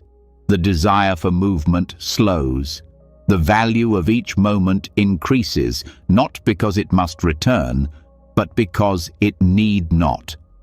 The Buddha's path invites a shift from narrative to presence, from future to now, from becoming to being, and then from being to the dissolving of even that, not through force, but through deep seeing, through no longer needing to be anything at all. This view also dissolves the trap of spiritual progression as identity. Many practitioners secretly imagine future lifetimes of increasing wisdom, higher forms, more refined minds. But this is just spiritualized becoming. The path is not about accumulating subtle selves. It is about releasing the compulsion to construct them at all. Even the desire to meet loved ones again, to return and finish karmic work, can be seen as gentle forms of clinging. Love does not need rebirth to be real. Completion does not require continuation. What is unfinished in one life does not need to be solved in another. Peace does not wait at the end of repetition. It waits in the end of craving. To see this is to realize the courage required for complete renunciation, not rejection of life, but the full willingness to not return, to let all formations pass, to let all names fade, to release the cycle, not because it is wrong, but because it cannot provide what does not end. This understanding softens ambition. It loosens the need to grow endlessly. It stops the pursuit of better versions. It ends the quiet hunger for one more try. And in that ending, a different kind of fullness arises, a stillness that needs nothing, a joy that isn't based on gain, a completeness that comes from not continuing. That is the heart of liberation, not existence refined, not rebirth perfected, but craving ended, no more seeds planted, no more roots clinging, no more becoming. And from that ground, action becomes effortless, service becomes spontaneous, compassion flows without identity, life moves through form, but nothing claims it. There is no I that needs to return, just presence doing what it does and passing like a breeze through a field. The ending of rebirth is not the end of aliveness. It is the end of ownership, the end of fuel, the end of cycles made by thirst. And in its place, stillness. In its place, peace. This is what the Buddha pointed to again and again, the path not of more life, but of no more clinging to life, the path not of endless rising, but of final rest. To walk this path is to let even the beautiful go, to stop hoping for better, to stop fearing endings, to rest finally in the deepest release. No more birth, no more becoming, no more return, just peace, simple, unshaken, free. When the fires cool and the mind stops grasping, a new depth of stillness begins to open. No longer reacting with craving or aversion, the heart begins to settle into subtler layers of perception. Experience becomes clearer, more vivid, more spacious. But within that clarity lies another hidden pull, one that does not burn hot like desire or sting sharp like anger. It comes softly, almost sweetly, the lure of beauty, the pleasure of stillness, the rapture of sensation that does not harm but still holds. This is not craving in its ordinary form. It is the kind that enters quietly, wearing robes of light and peace. And because it feels good, it often goes unnoticed. The danger of beauty is not that it exists, but that it can become another resting place for attachment. Not all clinging is violent or obvious. Some of it arises through appreciation. When beauty is not understood, it seduces the heart into wanting. Not wanting in the usual sense of possession, but in the form of prolonged attention, the desire for continuation, the wish for what is pleasant to remain, the subtle sense that the moment is not enough unless it stays. This kind of attachment can happen anywhere, toward people, places, music, even silence, but it becomes particularly potent in meditation. As concentration deepens, the body settles and the mind becomes unified. States of joy and rapture can arise. These states are often marked by warmth, brightness, or an intense feeling of pleasure flowing through the body. They are known as piti and sukha in the Buddhist tradition. And while they are wholesome and skillful to develop, they are not liberation. They are still formations, still impermanent, still not to be clung to. If a meditator is not careful, these states become the new goal. The practice becomes focused not on understanding, but on reproducing those feelings. Sessions are measured by whether the rapture returns. A silent craving forms around peace, around clarity, around inner beauty. This craving may feel harmless, even spiritual, but it binds the mind in the same way as grosser forms of desire. Beauty also captures through the senses in daily life. A face, a song, a natural scene. Even ideas can carry beauty, the beauty of elegant thought or of teachings that stir the heart. These encounters are not problematic until the mind begins to reach, until it assigns specialness, until it fears their loss. This reaching is what turns a passing moment into a fixed need, and that fixation, even when refined, is still bondage. The Buddha taught that whatever is impermanent, unsatisfactory, and not self must be seen as such, not just intellectually, but directly. When beauty arises and is met with understanding, it becomes a portal to insight. We see its arising, its peak, its fading. We watch the mind react. We notice the subtle leaning in, and in that awareness, the leaning can soften. But when beauty is met without clarity, the mind grasps. Even if the grasp is soft, it is still pressure, still formation, still becoming. This grasp doesn't only want more, it also fears loss. And fear is a sign that attachment has already taken root. In some cases, beauty becomes a kind of refuge. The meditator seeks the jhanic states not for insight, but for escape. The world feels heavy, and rapture becomes the place to hide. But clinging to pleasure, even refined pleasure, builds dependency. The mind begins to turn away from the ordinary. It becomes selective, only at ease in certain conditions. The natural flow of life, the full range of joy, pain, confusion, and clarity, feels intrusive. Practice becomes narrow. Letting go of sensory rapture does not mean rejecting it.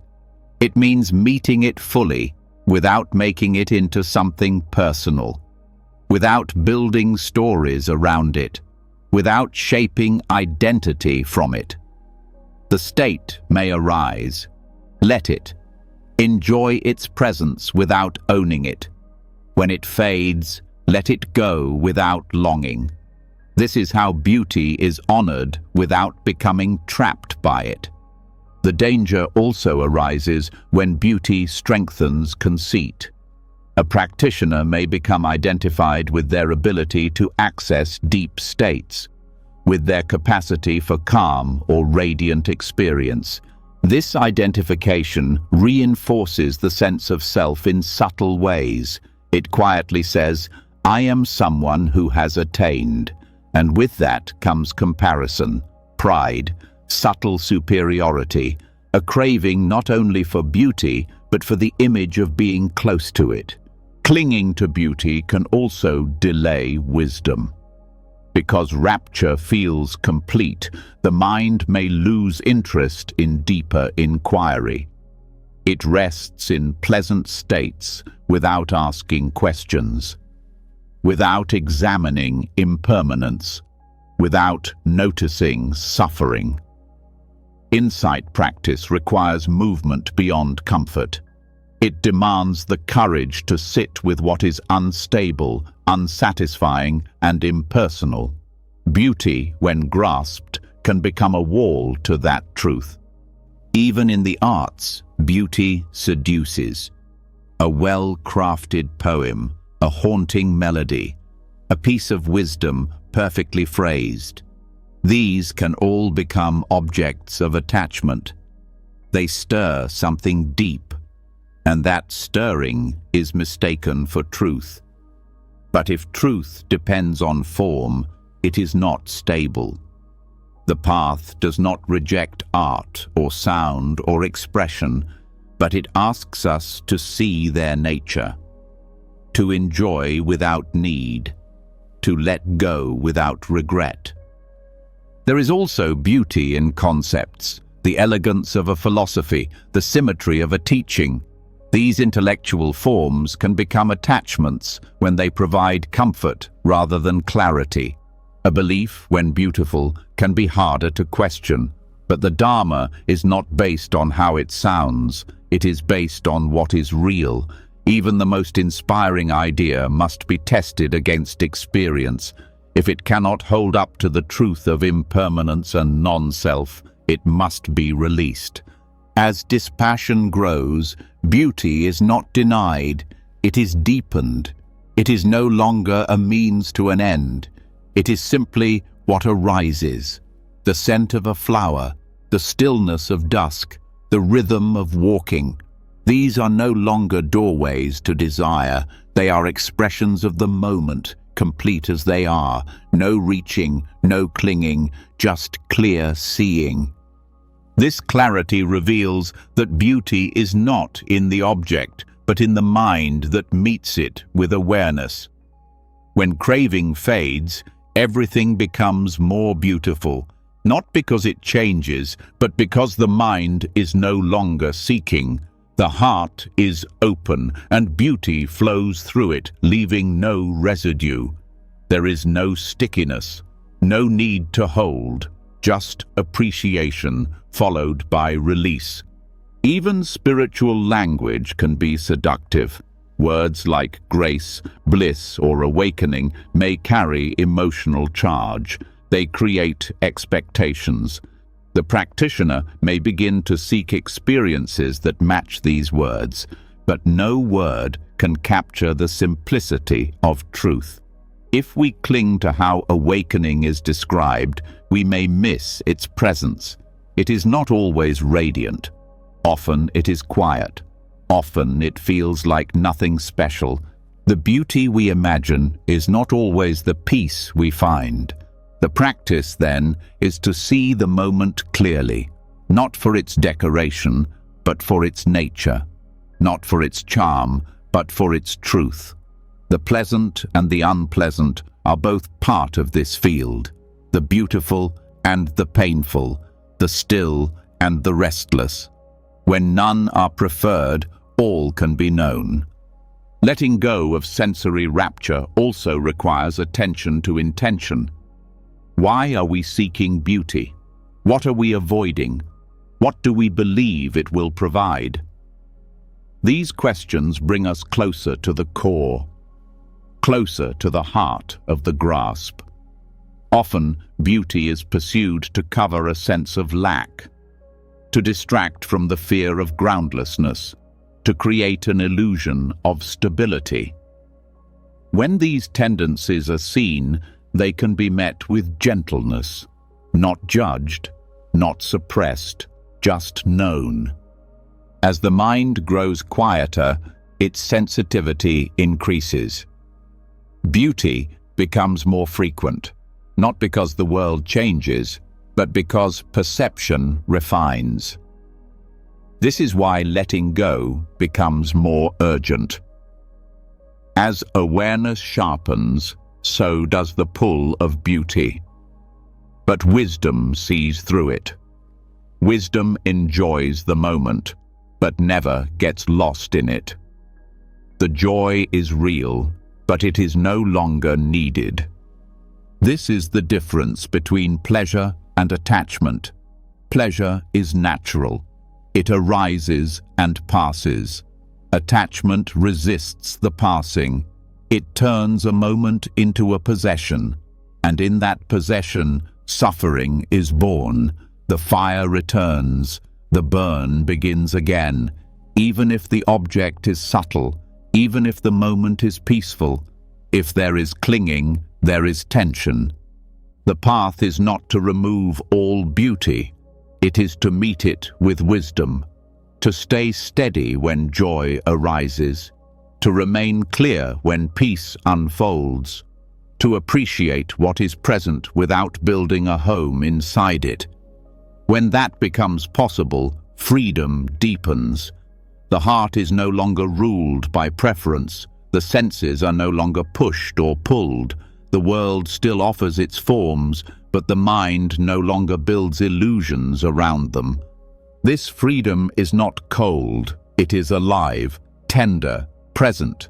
It includes all, and it holds nothing. This is the heart of dispassion, not detachment from life, but openness to life without need, not indifference, but intimacy without grasping.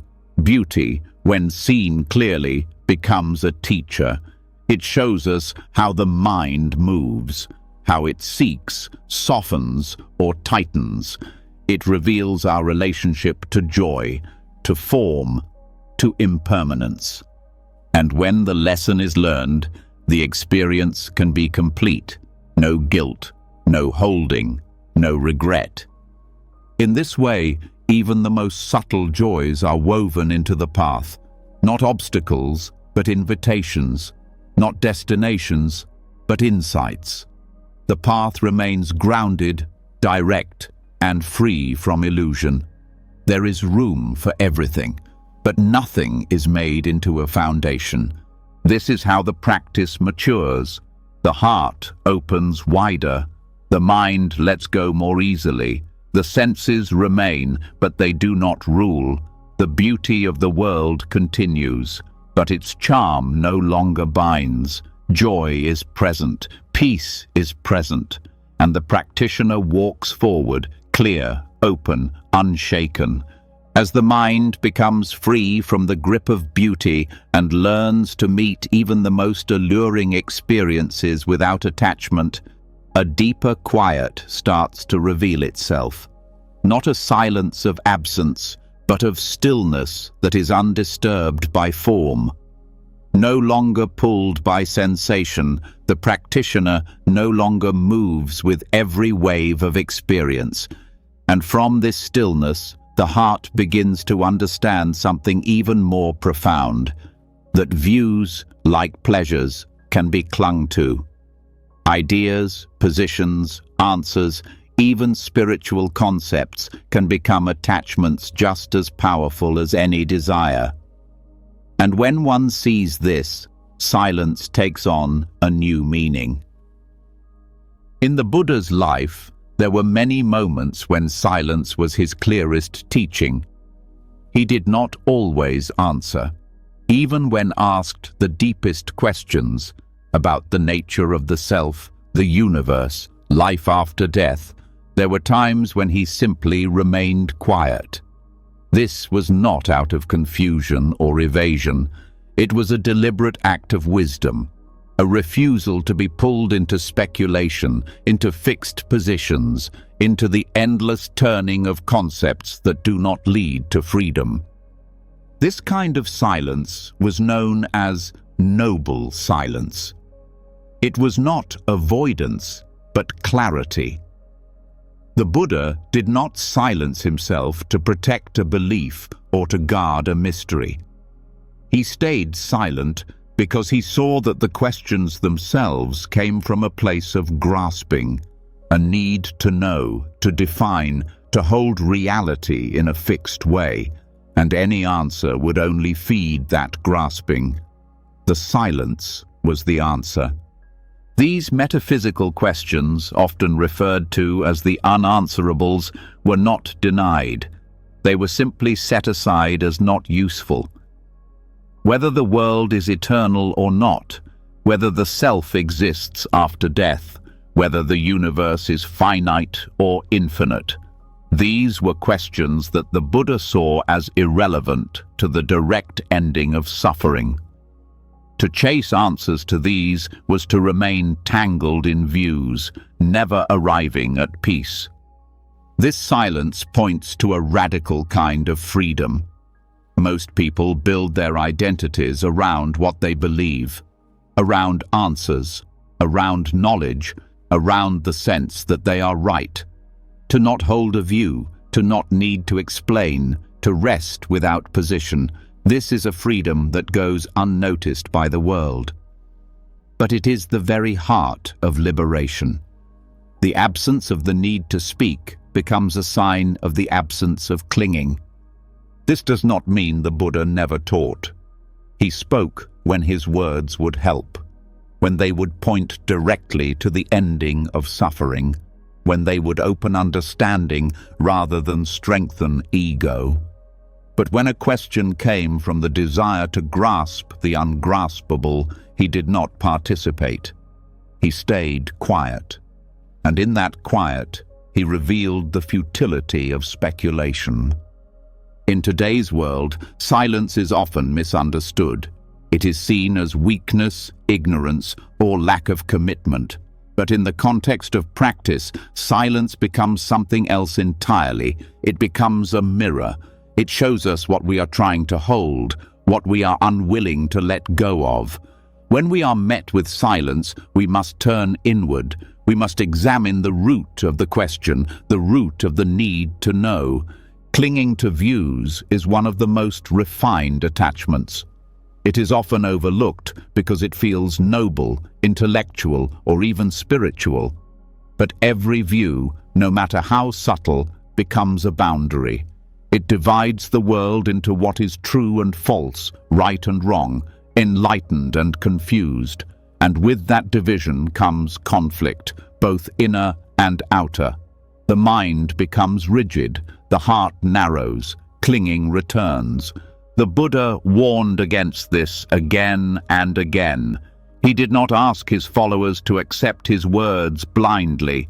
He encouraged testing, reflection, direct experience. But he also taught that freedom comes not from gaining views, but from letting them go. Even right view, when held too tightly, becomes a trap. It is a raft to be used and then set down.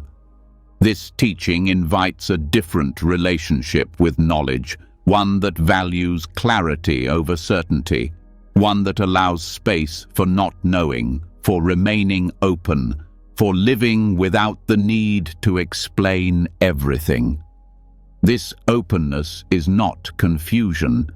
It is wisdom without position. It is knowing what matters and what does not. The silence of the Buddha was a teaching about what is essential.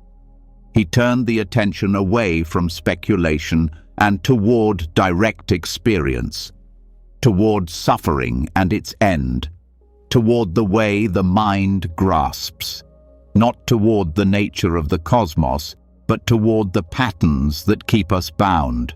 In doing so, he redirected the search from the outer to the inner. In practice, this means learning to sit with unanswered questions, to feel the discomfort of uncertainty and not rush to resolve it, to recognize the mind's habit of seeking solid ground and to choose stillness instead. It is not an easy path. The desire to know is strong, but each time we return to silence, we reinforce the capacity to stay present without grasping. Silence also invites humility. The willingness to not have the last word, to not win the argument, to not need to be seen as right. This humility is not low self-worth. It is the absence of self-definition through views. It is the space that allows for real listening, for meeting others without opposition, for connection without ideology. In silence, we learn to trust something deeper than thought. We learn that peace is not the result of having all the answers, but of no longer needing them. That liberation is not found in defining reality, but in letting it be as it is, without defense, without projection, without fixing it into ideas. Even the most profound insights can become views. Even direct experiences of non-self or emptiness can harden into positions. This is why the path continues with letting go, not once, but again and again, until even the insight is released, until even the frame of practice dissolves, until silence remains not as absence, but as completion. This silence is not disengaged. It is alive, responsive, compassionate. It does not avoid life. It simply does not try to control it through ideas. It meets the world without agenda. It responds without needing to hold a position. It acts with clarity, not from doctrine, but from freedom. Letting go of views also means letting go of identity built around knowledge, around being someone who knows, who understands, who has answers. These identities are comforting, but they are also limiting. They keep us in roles. They prevent true openness. When they are released, something else becomes possible. A deeper presence, free from comparison. This presence is not neutral in the sense of being indifferent. It is fully engaged, but not reactive. It can hold complexity without collapsing into duality. It can speak when needed and remain silent when speech would only bind further. It is the wisdom that knows the difference. In meditation, silence becomes the ground. Not just external quiet, but internal spaciousness. The thoughts still arise, but they no longer stick. The commentary fades. The compulsion to explain, to solve, to know begins to dissolve. What remains is awareness, clear and open. And in daily life, silence becomes a practice of restraint, not suppressing speech, but choosing it carefully, not filling every gap with opinion, but letting stillness speak. This restraint is not repression. It is discipline rooted in understanding. It protects the mind. It cultivates clarity. This understanding also changes how we receive teachings. We no longer grasp at every word. We listen with curiosity, not desperation. We test what is useful and release what is not. We do not build towers of belief. We walk the path with open hands. Even the view that there is no self, if clung to, becomes self. It becomes a position, a banner, another identity. The Buddha pointed beyond all of it, not to another view, but to the freedom of no position. The end of all inner argument. The mind not needing to take sides. This is why silence is called noble, because it refuses to play the game of views. It does not seek to win. It does not need to be heard. It is not based in fear, but in understanding. It knows that peace comes not from being right, but from being free. And when this silence is lived, not just practiced, something shifts. The mind becomes less reactive. The heart becomes less defensive. Relationships become less tense. The world becomes easier to move through. Not because it changes, but because we are no longer adding fire to it. Silence, then, is not the absence of thought. It is the absence of clinging to thought. It is the end of fighting with what is, the end of needing the last word, the end of making reality conform to our ideas. It is surrender, not in weakness, but in strength. In that surrender, life unfolds naturally. Words arise when needed. Actions follow clarity. Questions come and go. But the center remains quiet, not confused, not detached, just still, just open.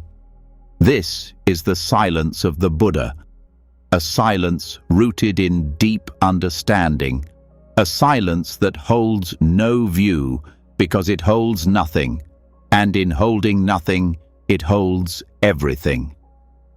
From this place, the path continues, not toward more knowledge, but toward deeper peace, not through adding, but through releasing, until the last view is seen, and even that is let go, and in its place, silence, full, whole, free. When silence becomes the most honest response and all views are laid down, even the wish to be understood dissolves. What remains is a clarity that does not lean on thought. It no longer defends a position, does not reach for resolution, and has no need to impress. But even within this space, a very subtle intention can still take root. A vow that appears selfless, noble, even sacred, yet carries with it the lingering scent of control. This is where the illusion becomes hardest to detect, when the desire to help others begins to conceal the self's last effort to survive through purpose, identity, or imagined outcome. The bodhisattva ideal, which arises in Mahayana traditions, speaks of infinite compassion. It is the deep commitment to postpone final liberation in order to help all sentient beings awaken. On the surface, this is a vow of complete selflessness, but when examined carefully, even this aspiration can become a shelter for attachment, not in its form, but in the hidden ways the mind begins to identify with it. The sense of being someone who helps, someone who serves, someone who sacrifices, this too can quietly build a self. The illusion of control begins when the vow is grasped rather than lived, when it becomes a project, a mission, or a long path with expectations. The mind starts to track progress. It evaluates impact. It measures success by the awakening of others. And when others resist, when suffering does not end, frustration arises. This frustration is not evidence of failure. It is evidence of grasping, of wanting reality to align with a story, of needing results to feel whole. The bodhisattva vow is pure when it comes from emptiness, when there is no self carrying it, no identity formed around it, no need to fulfill it. Compassion becomes action, not project. Care flows naturally, not strategically. Help is offered without waiting for recognition or response. There is no attachment to being the one who gives, nor sadness if the giving goes unnoticed. The vow remains a current, not a structure, a direction, not a role. But when control sneaks in, even through love, the vow becomes heavy. It turns into burden. The mind begins to carry the world instead of being with it. Suffering becomes something to fix rather than to meet with presence. The heart tenses. The schedule fills. Life feels rushed, urgent, always on the edge of not doing enough. And underneath it, the sense of self grows stronger, defined now by effort, by dedication, by sacrifice. This is not an argument against compassion.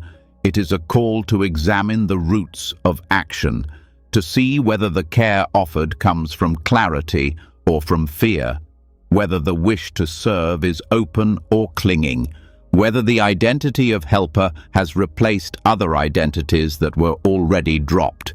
The ego that once wore status may now wear kindness, but it still wants to be someone, still wants to matter, still wants to be needed.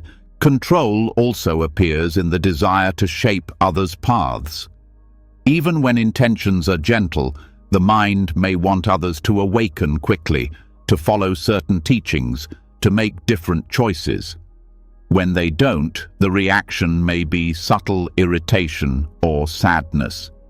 These are signs that compassion has become conditional, that the vow has turned into expectation. The freedom of others has become secondary to the image of helping. True compassion does not need to orchestrate results. It is content to offer and let go, to serve and step back. It trusts the unfolding of others without trying to push or shape. It honors each being's timing, each person's path. It does not attach to methods or outcomes. It holds no judgment for how long awakening takes. It meets everyone where they are, not to pull them forward, but to walk beside them for a while, without agenda. Even the idea of saving all beings must be held lightly. When taken literally, it creates an impossible task. The number of beings is without limit. Their conditions are endlessly diverse. The world is always changing. The vow, when misunderstood, can become overwhelming. The practitioner may fall into despair, feeling they can never do enough. This despair is not caused by reality, but by the insistence on outcome, the expectation that the vow must be fulfilled in a particular way. But the essence of the vow is not completion, it is direction. It is an orientation of the heart, not a target. It expresses the natural movement of a heart no longer centered on itself. It is not a strategy, but a reflection of emptiness. When there is no self to protect, compassion arises. When there is no agenda, service becomes effortless. It responds without needing to accomplish. This understanding also frees the practitioner from comparison. When the vow is held as identity, it becomes another way to measure self-worth. How devoted one is, how much one has done, how others view one's sincerity. These measurements distort the path. They create pressure, they build anxiety. When the vow is returned to emptiness, these concerns fall away. There is no one to succeed, no one to fail. Just the present moment, calling for presence. This freedom from identity also dissolves guilt. Many practitioners feel they should be doing more, helping more, serving more. They carry quiet shame when they rest. But this shame is based on an imagined self, the self who must always be useful, always be good, always be strong. When the vow is not held as a demand, but as a reflection of clarity, the heart is free to rest, free to step back when needed, free to care without collapsing. The illusion of control also appears in spiritual ambition. The desire to be an example, to live as an ideal, to fulfill the vow perfectly. This desire creates tension. It turns the path into performance. But the path is not about image. It is about honesty. If the vow is lived from ego, it adds to suffering.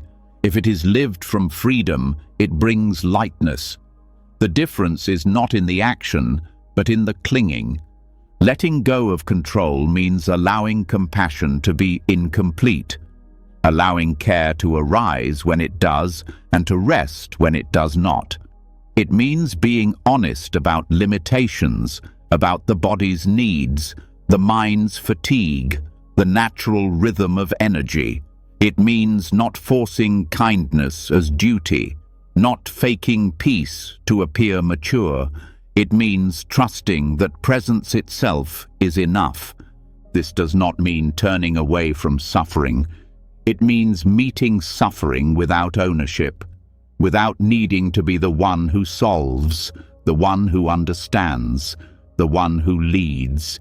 It means being fully present and empty-handed, listening deeply, acting when moved, and letting go completely. Even the desire for others' awakening must be met with care. While it may seem noble, it can carry subtle force. A hidden wish to change people, to fix their path, to hurry their realization. But awakening cannot be given. It cannot be forced. It must arise from within. The most compassionate support is presence without demand, reflection without interference, trust without pressure. The bodhisattva path, when misunderstood, becomes a role, a mask worn in spiritual circles, a source of pride or responsibility.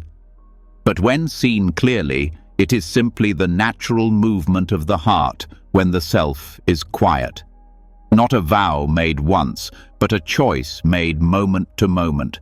Not a burden, but a flow. Not a mission, but a truth. Letting go of control also means accepting that the world may not change quickly, that suffering will continue, that beings may resist growth, that conditions may remain harsh, but none of this negates the vow, because the vow is not about changing the world, it is about meeting the world as it is, with full attention, open heart, and no clinging. In this view, the vow is not heavy. It is light because it expects nothing. It acts without seeking. It loves without holding. It serves without becoming someone. This is the real meaning of non-attachment in compassion: to give completely and to release completely, to love deeply and to let go fully. Even when the vow is forgotten, it is not lost. When the heart returns to silence, the direction returns naturally. There is no need to uphold it with effort. It lives beneath striving. It moves in freedom. It appears as care, as stillness, as truth. This is the subtlety of the path. Even the most beautiful intentions can be hiding places for clinging. The practitioner must be honest, not only with actions, but with the source of those actions. Not only with effort, but with the identity behind effort. The more clearly this is seen, the more natural the vow becomes. It is no longer something to remember. It becomes the way things move when there is no self in the way. And so the vow continues, not as pressure, not as project, but as expression, not because of belief, but because of truth, not seeking results, not defending an ideal, not wearing a role, just present, just open, just free. When compassionate vows are no longer held as roles, when helping does not need recognition or result, the heart begins to rest in a deeper kind of trust. Not trust in outcome, not even trust in self, but trust in the natural unfolding of what is. The world no longer has to be saved, only met. Presence becomes effortless, not because everything is known, but because the urge to control has finally dissolved. Yet even here, the mind may not be fully free.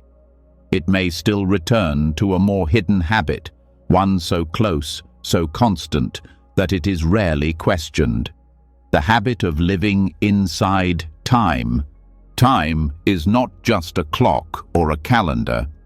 In the deepest teachings of the Buddha, time is revealed as a mental construct, a framework the mind uses to orient itself. Past, present, and future feel real, but they are stitched together by perception. And when clung to, they create suffering. Each one becomes a place to hold on. The past becomes a museum of identity, the future a mirror of hope or fear, and even the present becomes a stage we try to manage or freeze.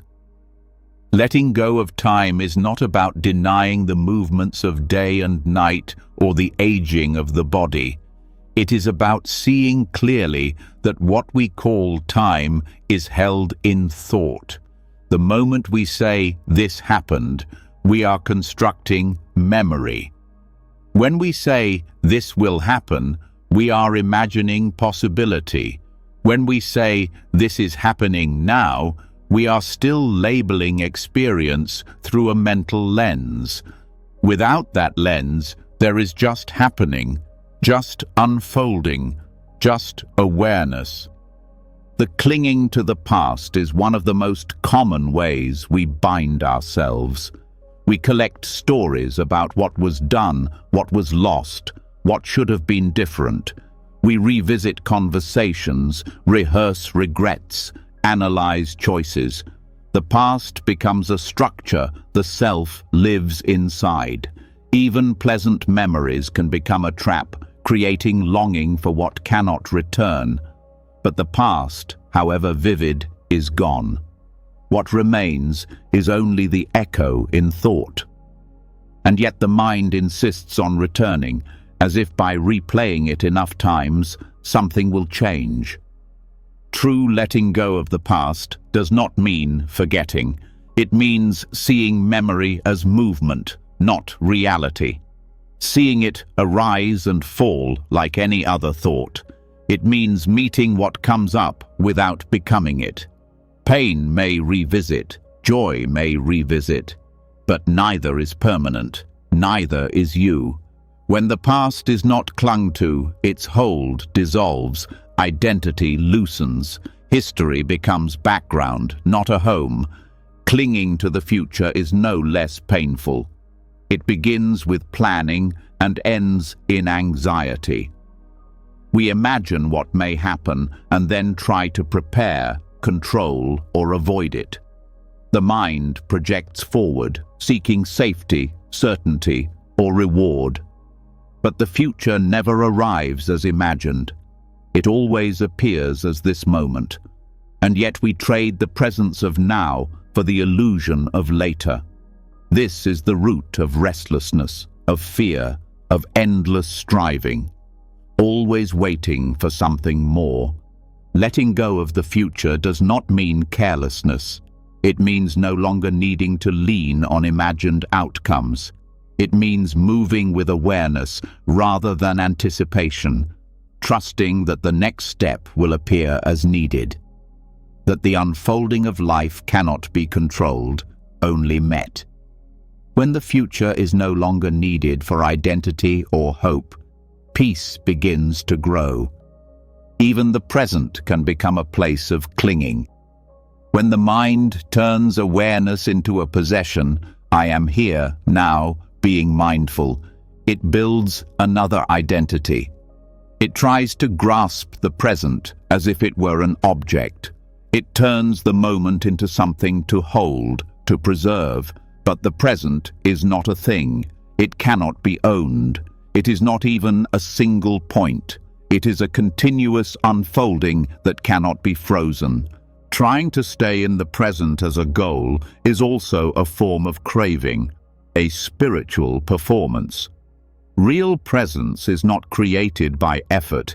It is what remains when time is not being constructed. When thought quiets and the mind stops dividing experience into before and after. Then what's left is awareness without reference, no timeline, no measuring. The Buddha described a mind that does not abide in the three times. It does not rest in memory. It does not lean into future. It does not get stuck in the idea of now. This is the mind that is free, because it is not bound by thoughts' labels. It does not seek continuity. It does not fear change. It simply meets what is, as it is, without placing it into a timeline. This understanding changes how we hold our stories. Our life narrative loses its weight. We no longer need to define who we are by what has happened. The arc of our existence, once so tightly held, becomes a string of passing impressions, not false, but not fixed, not erased, but no longer binding. We become less interested in explaining ourselves, less attached to being understood through history. It also changes our relationship to goals. Without the future as a resting place, we no longer depend on becoming. Motivation does not vanish, but it becomes lighter. We still act, we still plan when needed, but without illusion, without needing the future to complete us. We let go of timelines for awakening, for peace, for freedom. The path becomes more fluid, more honest. Time clinging also fuels comparison. When we look at others and feel behind, it's because we're living in imagined progress. We believe we should be further along. that there is a timeline we've failed to match. This causes quiet shame, jealousy, or urgency. But when time loses its hold, comparison softens. There is no race, no clock, no competition, only this life as it is, unfolding uniquely. Letting go of time also softens aging. The body will continue its changes, but the fear of getting older is rooted in identity built through time. When that identity fades, aging becomes less threatening. Each stage of life is just another form, another arising and passing. The pressure to achieve, to prove, to accumulate fades. Presence becomes enough. Even death changes meaning when time is not held. Death becomes a continuation of impermanence, not an ending of self. If there is no abiding in the past or future, death is not the loss of anything. It is the natural movement of conditions. It is not feared, not denied, not dramatized, just another unfolding, another letting go. This freedom is not philosophical, it is practical. Each moment lived without clinging to time opens a space without hurry, without regret, without fear. From this space, action becomes cleaner, words become simpler, decisions become less tangled, life becomes more direct, practice itself shifts. We no longer meditate to reach some future state, we no longer chase progress. Each breath is enough. Each moment of awareness is complete. The depth of the path is measured not by time spent, but by the absence of time altogether. Even insight is not dated. It arrives without clock or calendar. Relationships also benefit. We stop holding others to stories. We stop defining them by their past or needing them to promise the future. We meet people as they are now, without agenda. Forgiveness becomes easier. Expectations fade. Presence becomes the gift, not performance. Letting go of time does not mean becoming passive. It means becoming real. Fully responsive to now, but not fixated on now. Acting when needed, resting when needed, without the burden of narrative. It means living outside the storyline, in the field where things arise and pass without needing to be named. This freedom grows slowly. The mind will return to time again and again. That is natural. But each time it is seen, each time the pull of past or future is noticed and not followed, the habit weakens, the sense of spaciousness deepens, the trust in presence strengthens. Eventually, there is less desire to explain anything. Life becomes mystery, not problem. There is nothing to solve, only to meet. The question of what happens next no longer matters. The need to remember everything softens. The urge to hold on to moments fades. Peace becomes the absence of timeline, the absence of story, the absence of need to place experience into boxes of before, during, and after. What remains is openness, not confused, not dull, just unbound. And from this place, the path continues, not forward, not backward, just this step, fully met, without destination, just awareness, here, untouched by the 3 times. This is freedom, not escape from time, but the end of holding it, not denial of the past or future, but no longer seeking refuge in them, just presence, alive, unmeasured, whole. When time no longer defines experience and the grip of past, present, and future loosens, the mind begins to settle into something more intimate than duration. What remains is the clarity of impermanence, not as a thought or idea, but as direct knowing. Everything arises and ends. Every moment dissolves as soon as it appears. There is nothing solid to hold, and nowhere for the self to land. This awareness can bring peace, but it can also uncover resistance. At the root of that resistance lies one of the most deeply held fears, the reality of death. Most people avoid thinking about death. It feels like a threat, something to be delayed, feared, denied, or pushed into abstraction. But in the Buddha's path, death is not avoided.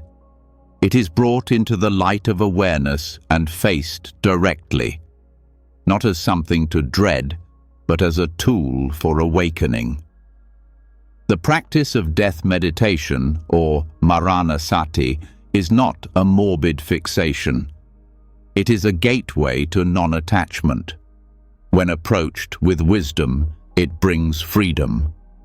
The reflection on death cuts through illusion with sharp clarity. It reveals that everything we depend on, our body, our relationships, our possessions, our memories, is temporary. Nothing is guaranteed. The breath we are taking now may be our last. This truth, when truly seen, can stop the mind's endless grasping. It pulls attention into what matters, into what is real, not because it forces urgency, but because it brings honesty. Maranasati is not about imagining gruesome images or fearing the unknown. It is a contemplative recognition of what has always been true, that this life is fleeting, that we are not in control of how or when it ends, that nothing we cling to will last. The point of this practice is not despair. It is to see clearly enough that the heart naturally begins to let go. Letting go in this context is not rejection, it is release. It is loosening the fist that has tried to hold the unholdable. When we realize that everything we cherish will pass, we can begin to appreciate it without owning it. We stop trying to make things permanent. We begin to relate to the world with tenderness rather than possession. Gratitude, not fear, can emerge. One of the first insights that arises through death contemplation is the impermanence of the body. We see it aging, changing, losing strength. We may feel subtle discomfort or even grief as we reflect on the loss of health or beauty. But the deeper truth is that this body was never ours. It is part of nature. It came from causes and conditions, and it will return to them. We live in it, but we do not own it. When this is understood, fear begins to soften. Even physical pain becomes less personal. Death contemplation also reveals the fragility of control. We plan, schedule, and expect continuity, but we do not know what will come. We assume tomorrow will arrive, but there is no certainty. This isn't meant to create anxiety. It is meant to dissolve false security, to show that control is limited, that the future is unknown. And when the fantasy of control fades, something else becomes available. Trust. Not in a specific outcome, but in the flow of life and death itself. This practice also shifts how we relate to possessions. When we reflect on death, the urgency to accumulate fades. The pressure to achieve status, wealth, or admiration begins to look hollow. These things cannot follow us. They provide no protection. Knowing this doesn't make them meaningless, but it restores perspective. Usefulness, not ownership, becomes the focus. Generosity grows. Clinging shrinks. Relationships too are transformed. When we contemplate the death of loved ones, not as a possibility, but as a certainty, we meet them differently. Small resentments lose their power. Unspoken appreciation is more easily expressed. We stop taking connection for granted. Death contemplation doesn't make love smaller. It deepens it. Because we no longer assume we have time. We meet others with less demand, more presence. Maranasati also challenges the attachment to self-image. When we see that the body will die, that memory will fade, that names will be forgotten, we begin to question what this self really is. What remains when identity is stripped away? Who are we really, if not our roles, histories, and reputations? This inquiry is not philosophical. It is a doorway to freedom. Because when the self is no longer propped up by illusions of permanence, there is nothing left to protect. Fear of death often comes from not having lived fully, from postponing joy, from holding back expression, from waiting for the right moment. But death reflection interrupts that waiting. It says the moment is now, that life is not a rehearsal, that the heart can open without delay. It is a call to meet life directly, not through goals, but through presence. This kind of reflection is not passive, it is alive. It energizes the path. It brings urgency without panic, purpose without pressure. The Buddha encouraged frequent remembrance of death, not to depress, but to awaken. Those who keep death in mind are said to live with diligence, clarity, and care. They waste less time, they gossip less, they worry less about what does not matter. The practice can be formal or informal. It may be as simple as pausing each morning and remembering, this day is not guaranteed. It may involve reflecting on the inevitability of death while walking, eating, or resting. It can also take the form of deeper contemplation. What if this breath were my last? What remains undone? What would I release right now if I accepted that nothing continues? Such questions are not meant to create guilt, but honesty. They expose what we hold most tightly. They reveal where we are still resisting impermanence. And they invite gentle letting go, not by force, but by wisdom. The more often we reflect, the more natural that letting go becomes. The beauty of this practice is that it cuts across all other attachments. It simplifies the path. It removes the need to argue, to be right, to be recognized. It makes room for forgiveness, for humility, for connection. The boundaries that usually divide us begin to soften, because death makes us equal, and in that equality, compassion deepens. Contemplating death also brings us closer to the truth of emptiness, not in a cold or abstract way, but through intimacy with change. We see that nothing holds, that even this moment is dying as it lives, that all forms dissolve, and if all things are in motion, then none can be possessed, none can be made into a permanent self. This insight becomes less intellectual, more embodied, less theory, more lived. Even fear of death can be met with tenderness. When we stop running from it, it loses its edge. We see it not as an enemy, but as part of the same nature that gives birth, part of the cycle that holds us all. When death is not pushed away, life opens, not because anything changes, but because the clinging weakens. Some may fear that reflecting on death removes joy, but the opposite is true. It removes distraction. It clarifies values.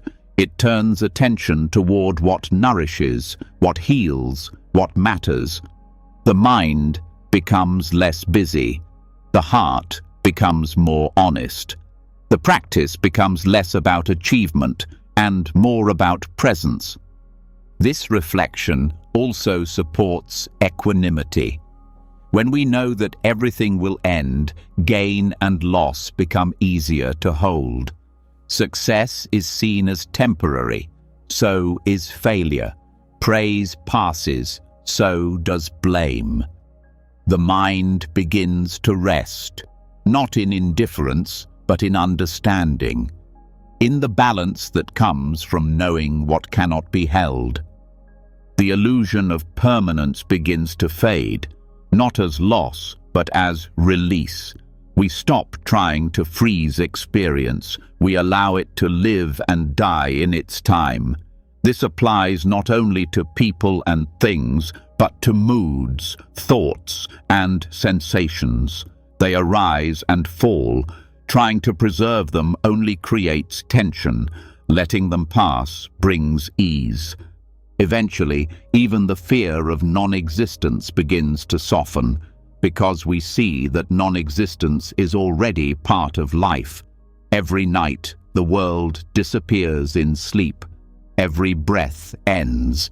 Every thought fades, and yet awareness continues. The self that feared death begins to look less solid. The clinging to continuity becomes less compelling. Marana Sati leads us not into darkness, but into lightness, into a mind that holds nothing tightly, into a heart that does not postpone, into a path that wastes no step. And while death is not romanticized, it is no longer avoided. It is met, like everything else, with clear eyes and an open hand. When death is accepted, not just as concept, but as truth, life becomes vivid, not because we add anything, but because nothing is filtered.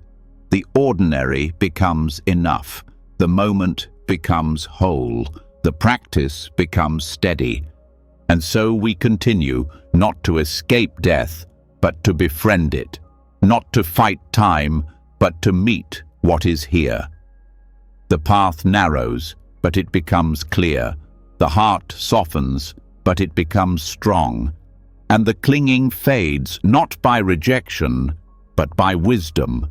The breath comes, the breath goes, each one a teacher, each one a letting go. And within that letting go, the peace we have always sought begins to rise, quietly, naturally, without needing to last.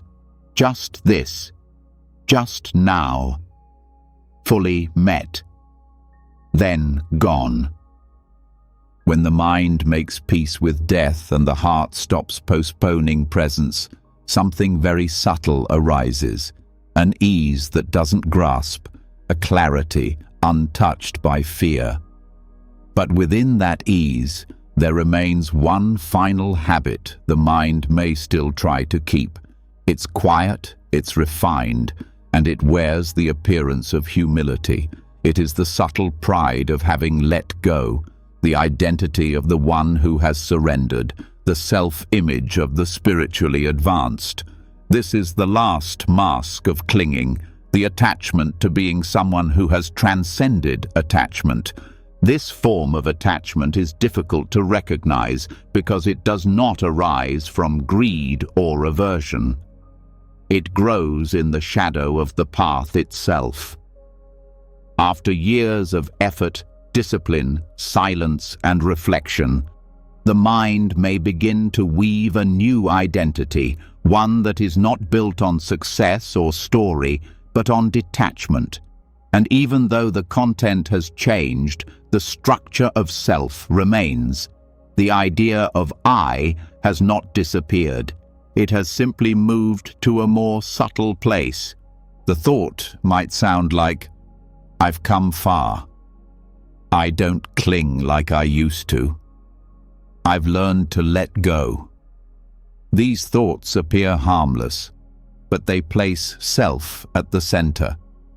They reinforce the idea of someone who owns insight, someone who has achieved something through practice, and with this identity comes comparison, a quiet sense of difference from others. Even if it's not spoken, it is felt. I'm beyond what they are still learning. This is the trap of spiritual achievement, not in the experience of clarity, but in the identification with it. The mind turns practice into possession. It uses insight to build status. It turns realization into a personal trait. And even while saying there is no self, it quietly continues the story of self-improvement. The danger here is not in experiencing progress. It's in claiming it, in measuring it, in needing to be seen a certain way. This turns spiritual growth into currency, into a subtle performance.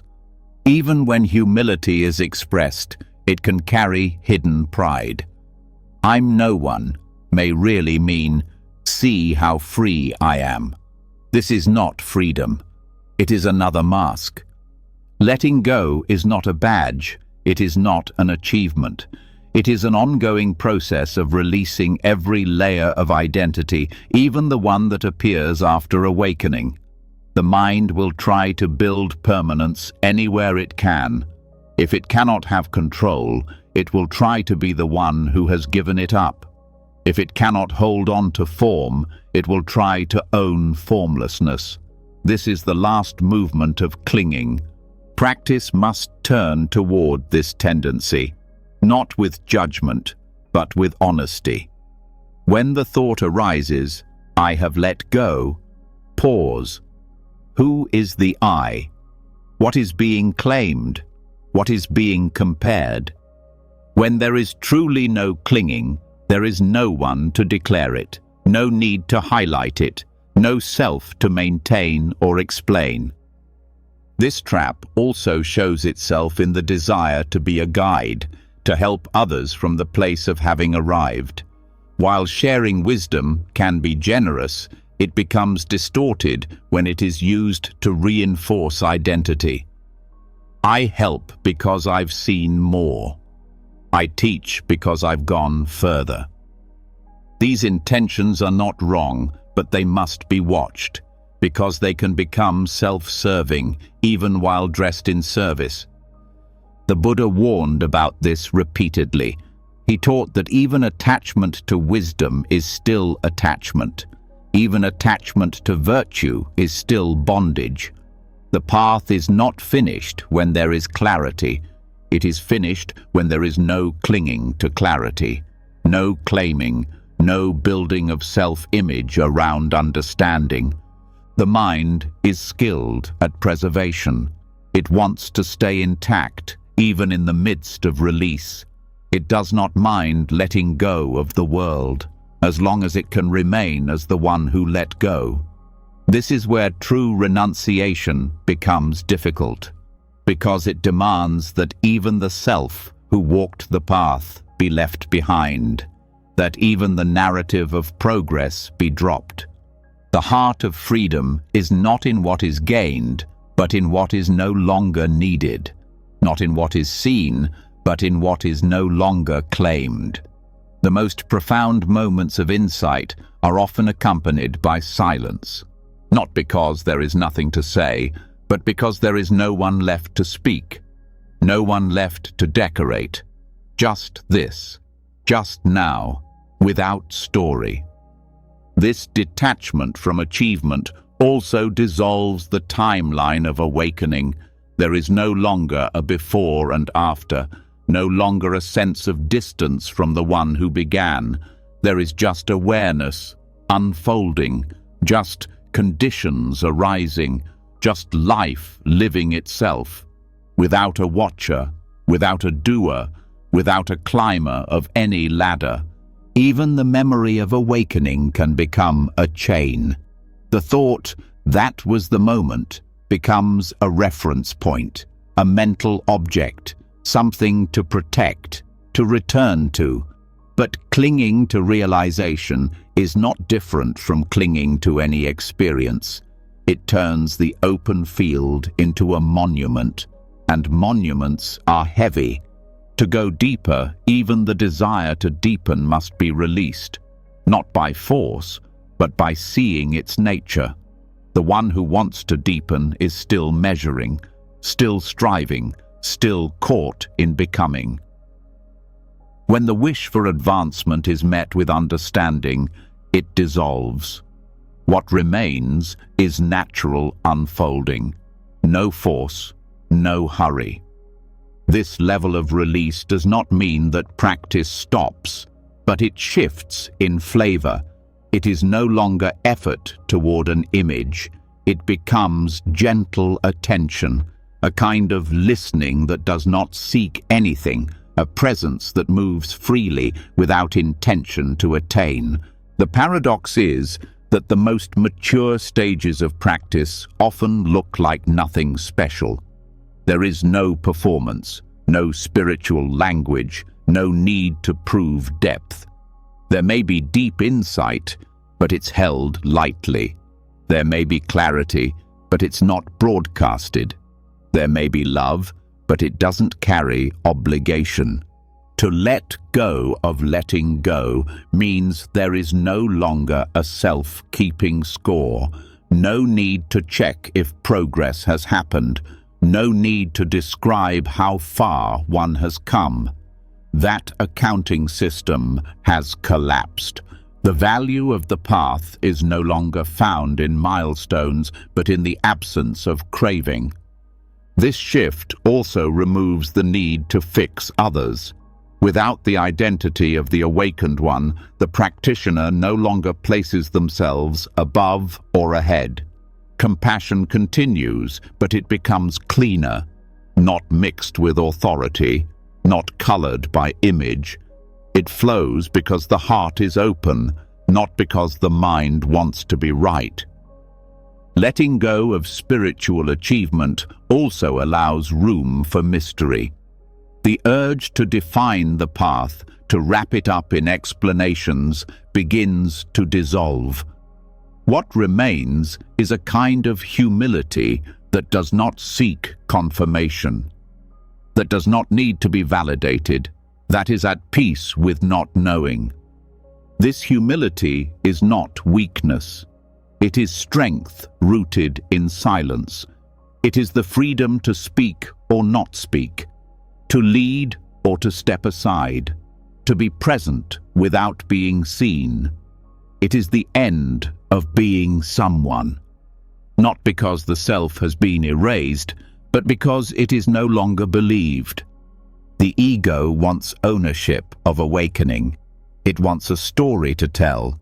It wants to feel different, special, ahead. But the truth is simple. There is no one who awakens. Awakening is not something that happens to a person. It is the absence of the illusion of personhood. When that illusion is no longer fed, the story ends. And with the end of the story comes a different kind of life, one that is not measured in terms of progress or attainment, one that doesn't depend on the perception of others, one that does not aim to impress. It is a quiet life, lived without center, without goal, without self-image. Even the word awakening becomes lighter. It no longer holds a charge, no longer carries weight. It is not a prize, not a final moment. It is simply the falling away of illusion, again and again. A process that cannot be possessed, a reality that cannot be claimed. The deepest letting go is letting go of being someone who lets go. The final illusion is the one who believes they are beyond illusion. When that too fades, only presence remains, open, simple, whole. And in that presence, there is nothing left to maintain, nothing to polish, nothing to become. Just this breath, just this step, without owner, without measure, without pride. This is the freedom the path has always pointed to, not the pride of detachment, but the end of pride itself. Not the identity of awakening, but the absence of identity. Not the possession of clarity, but the letting go of all claims. And from this absence, life flows naturally, without the watcher, without the achiever, without the narrator. Just stillness in movement, just awareness in expression, just love without story. Nothing to attain, nothing to prove, nothing to hold, nothing to be. Only freedom, only now, only release, when even the identity of one who has let go is released. When there is no longer any inner reference point to measure, to compare, or to narrate a path, what remains is neither absence nor dullness. It is clarity without ownership. The sense of progress dissolves, and so too does the one who claimed awakening. But even here, there may be one more quiet construct the mind rests upon: the observer, the witness, the one who is simply aware of everything else. It does not judge, it does not act, it only sees. And yet this last posture of subtle self, revered in many traditions, must also be examined closely. Because even the witness, if held as something real or separate, becomes a final veil. And to pass through that veil, the view of emptiness must go further. In the Madhyamaka school of Buddhist philosophy, the middle way is not a position between extremes, but a method of seeing through the extremes entirely.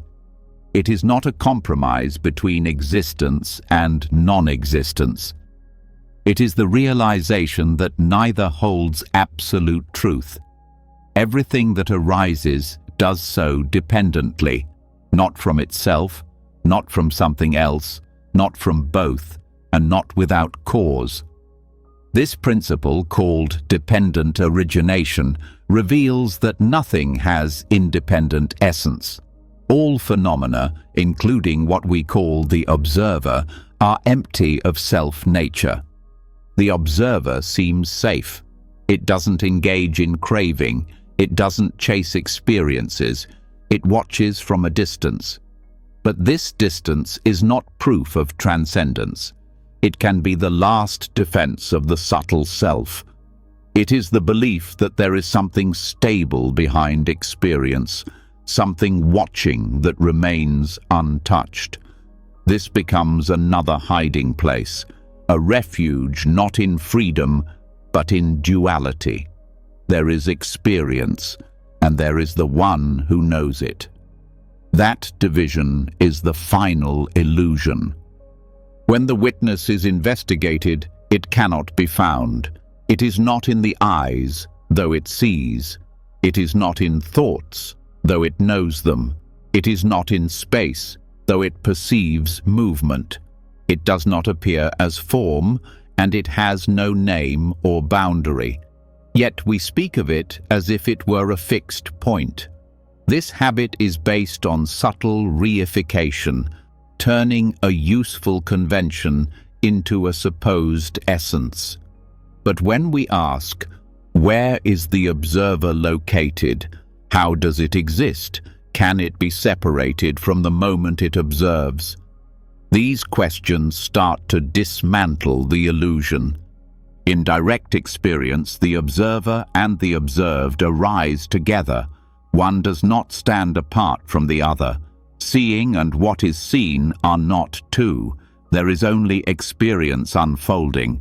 When we divide it, we create duality. And in that duality, the self returns, not as the doer, not as the thinker, but as the one who is quietly present behind it all. But this presence is not an entity. It is a function. It arises dependently, and what arises in dependence is empty. The Madhyamaka approach dismantles all views, including the view of a background awareness. It uses reasoning not to reach conclusions, but to remove assumptions. If the observer exists independently, it must be unchanging, but what is unchanging cannot function. If it changes, then it arises and ceases like anything else. If it is the same in all states, it cannot distinguish one moment from another. If it differs across states, then it is conditioned. These reflections expose the contradictions in holding the witness as real. Some traditions speak of pure consciousness or primordial awareness. These can be helpful pointers, but they too must be released. If they are turned into absolutes, they become subtle forms of self. They reintroduce a foundation. But the middle way does not allow for any fixed ground. Not in things, not in mind, not even in consciousness. The ultimate teaching is not that there is something behind all this, but that there is no inherent existence anywhere. And from this insight, true freedom appears. Emptiness is not negation. It is openness. It does not mean that nothing exists, but that nothing exists independently. Everything is interdependent, impermanent, without a self-essence. This includes the idea of an internal witness. There is cognition, there is knowing, but there is no solid knower behind it. When this is seen, the mind no longer needs to maintain a center. The world is not split into subject and object. There is just this, the total unfolding of conditions, without anyone inside them. When the observer is dropped, awareness remains, but it is not owned, it is not held, it is not directed from a distance. It is simply what is, ungrasped, centerless, free. And this freedom is not found by clinging to awareness, but by seeing that even awareness is empty, not absent, not meaningless, just not separate from what it knows. No seer, no seen, just seeing, dependent on conditions. This level of understanding transforms meditation. No longer is there someone watching the breath. No longer a mind observing thoughts. There is breathing known. There is thought known. But the one who watches is no longer believed. Practice becomes less structured, less aimed, more natural. The tension of control fades. The illusion of being the background presence dissolves. What remains is clarity without identity. This also transforms how we hold the path. There is no longer a person walking it. There are just steps unfolding. The teachings are not things we use. They are conditions arising within experience. Insight is not something possessed. It arises and passes. Even awakening is not held. It is not a state to reach, but the falling away of false views. Language often makes this difficult to see. We say, I am aware, I observe, I know. And these phrases reinforce the sense of a subject behind them. But when we look closely, that subject is never found. It is assumed but not seen. It is spoken of but never directly touched. It is a mental knot that unravels when questioned. The middle way invites this questioning, not as intellectual exercise, but as liberation. It dismantles the stories that keep us bound. It does not provide new answers. It removes the need for answers. It reveals the fluid nature of all experience, that nothing stands alone, that nothing is fixed. Even mindfulness becomes less of a task. It is no longer something a person does. It is the natural knowing of what arises without interference. There is less effort to maintain attention because there is no self doing it. There is only the unfolding of awareness as part of conditions. This understanding also removes spiritual hierarchy. There is no awakened self above others, no enlightened witness at the top. These are only ideas. They dissolve under scrutiny. What remains is the same emptiness in all beings, the same nature of not-self in every moment. No one higher, no one lower, just emptiness, equally shared. This perspective brings humility, not through shame, but through the loss of comparison. There is no self to elevate or diminish, just this moment, appearing and vanishing, just this experience, without center.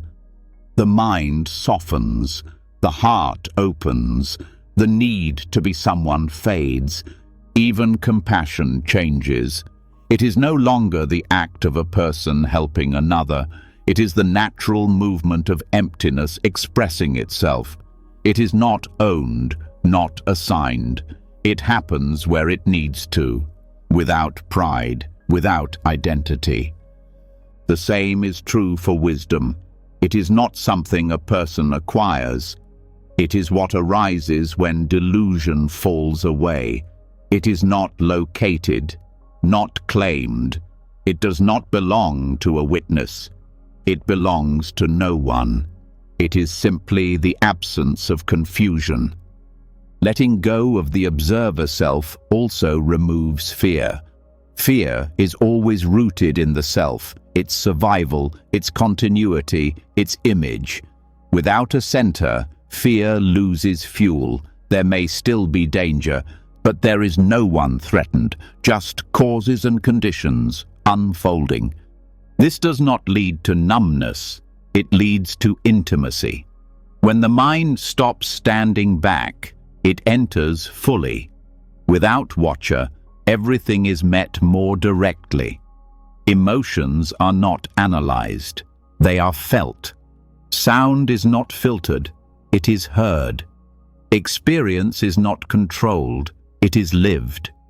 This is what the middle way reveals, not a theory, but a reality that cannot be captured, a view that sees through all views, a wisdom that is not knowledge, but the ending of false knowing.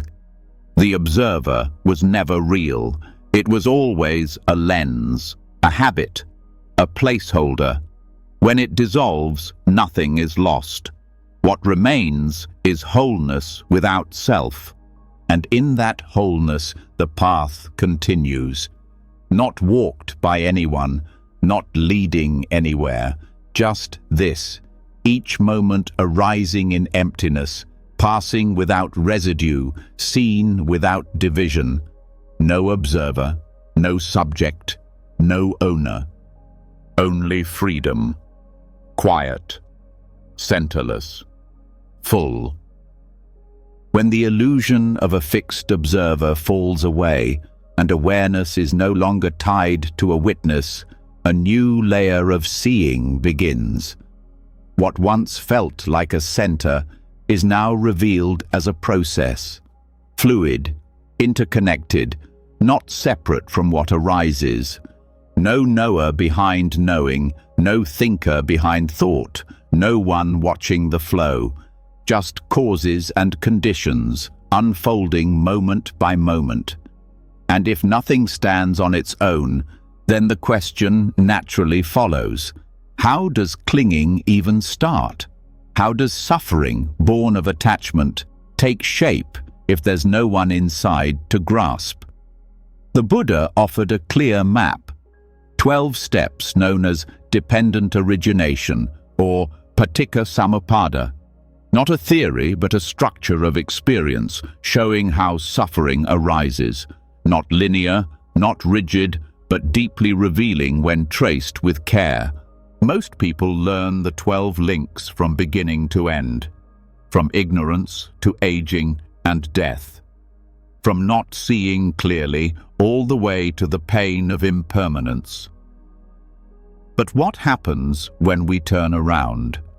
What happens when we walk the path backward, not in time, but in attention, starting from the suffering we know so well and tracing it back to its root? This reversal doesn't undo the teaching, it clarifies it. It exposes the exact point where attachment begins, where it builds, and where it can be interrupted. To understand this, start with the end of the chain, aging and death. This is not only physical death, but every kind of ending. The death of a moment, of a relationship, of a role, of an image. Aging here includes decay, decline, disintegration. These bring pain, not simply because they occur, but because the mind resists them, because we expect permanence in a world that constantly changes, and that resistance leads to sorrow, lamentation, and despair. These emotions are not random. They are not signs of weakness. They arise because something we've held onto is slipping away. Before this grief, there is becoming, bhava, the process of constructing a self, a way of being, a personal reality. This is where identity forms, where we play roles, where mental formation begins to solidify. Becoming is not static, it's active. It's the mind reinforcing a version of self through action, through thought, through habit. It sets the conditions for birth, not just literal birth, but the emergence of another constructed self. That birth, jati, is the moment a new identity forms. It might be the birth of me as successful, me as wounded, me as spiritual. These identities are not random. They arise out of past conditioning and present intention. Once they are born, they inevitably age. They encounter failure, disappointment, change, and so the cycle continues. But what drives becoming? What prepares the ground for identity to take root? Clinging, upadana, the grasping at ideas, feelings, views, rituals, and selves. Clinging is not just physical desire, it's psychological dependency. It's the pressure to make something mine, to make it last, to make it define me. We cling to opinions, memories, outcomes, and the moment we do, suffering begins. Clinging doesn't arise from nowhere. It is the child of craving, tanha, the thirst for pleasure, for being, for non-being. Craving is the push and pull of the mind, wanting this, avoiding that. It is born of discomfort and the fantasy that satisfaction lies elsewhere. Craving is not always loud. It can be subtle, a slight leaning forward, a quiet resistance. But even that is enough to begin the cycle again. And craving arises because of feeling, vedana, the moment-to-moment tone of experience, pleasant, unpleasant, or neutral. Every sensation is stamped with this tone. It's not added later, it's immediate. The mind notices something and immediately reacts. If it's pleasant, we want it. If it's painful, we push it away. If it's neutral, we often ignore it. These reactions are fast, often unnoticed, but they shape everything. Feeling arises through contact, phassa, the meeting of sense-object, sense-organ, and consciousness. When these three come together, experience is born. The eye sees a form, the mind knows it, and the feeling arises. But the feeling doesn't come from the object alone. It comes from the contact. It is not in the world, it is in the relationship between attention and object. This contact is possible because of the 6 sense bases, salayatana, eyes, ears, nose, tongue, body, and mind. These are not just physical organs, they are systems of perception. Without them, there is no interaction. With them, the world appears, not as it is, but as filtered through these bases. And these bases are not chosen. They arise because of name and form, nama rupa. Name and form refers to mentality and materiality, mind and body. Together, they create the conditions for perception. Mental factors include intention, attention, contact, and sensation. Form includes the body, shaped by past actions.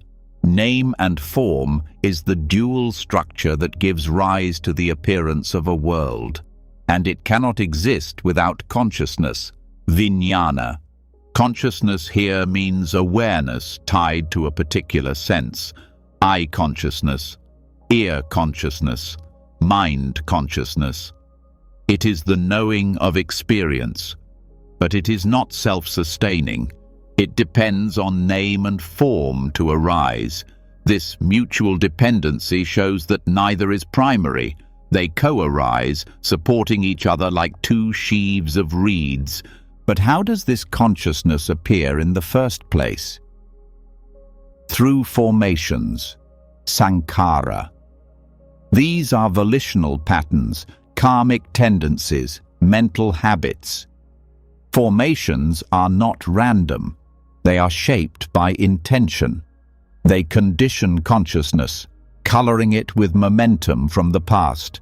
They are the echoes of previous clinging, the residue of previous choices.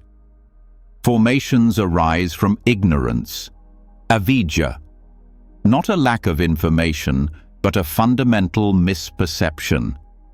Ignorance is not seeing clearly the nature of reality, not knowing impermanence, not self, and suffering. It is the root illusion that gives rise to the whole chain. Ignorance does not mean stupidity. It is the normal way the untrained mind functions, dividing the world, clinging to what is impermanent, searching for what does not exist. Tracing the links in reverse, the path becomes clearer.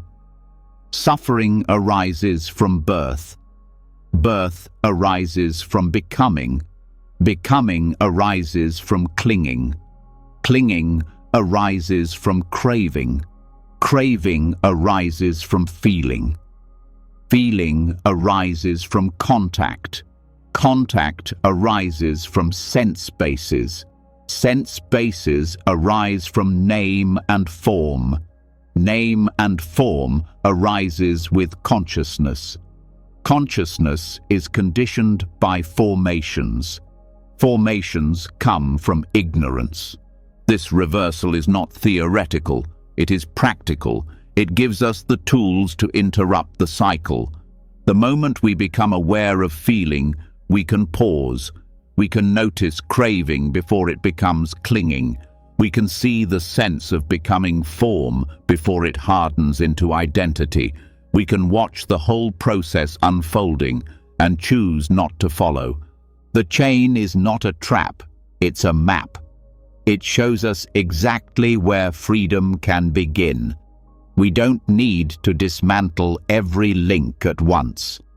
One clear moment of mindfulness, one deep breath, one act of letting go can stop the entire chain, because each link depends on the next. Without fuel, the fire goes out. This perspective also shows the impersonal nature of suffering. It's not my craving or my clinging. It is craving conditioned by feeling. Clinging arising because of contact. These are natural processes. They unfold according to laws, not because of who we are. And that understanding brings compassion for ourselves, for others, for all beings caught in the same cycle. We also learn to recognize where the momentum builds. Craving often hides behind neutral feeling. Clinging often begins with slight irritation. Becoming sneaks in through subtle thought.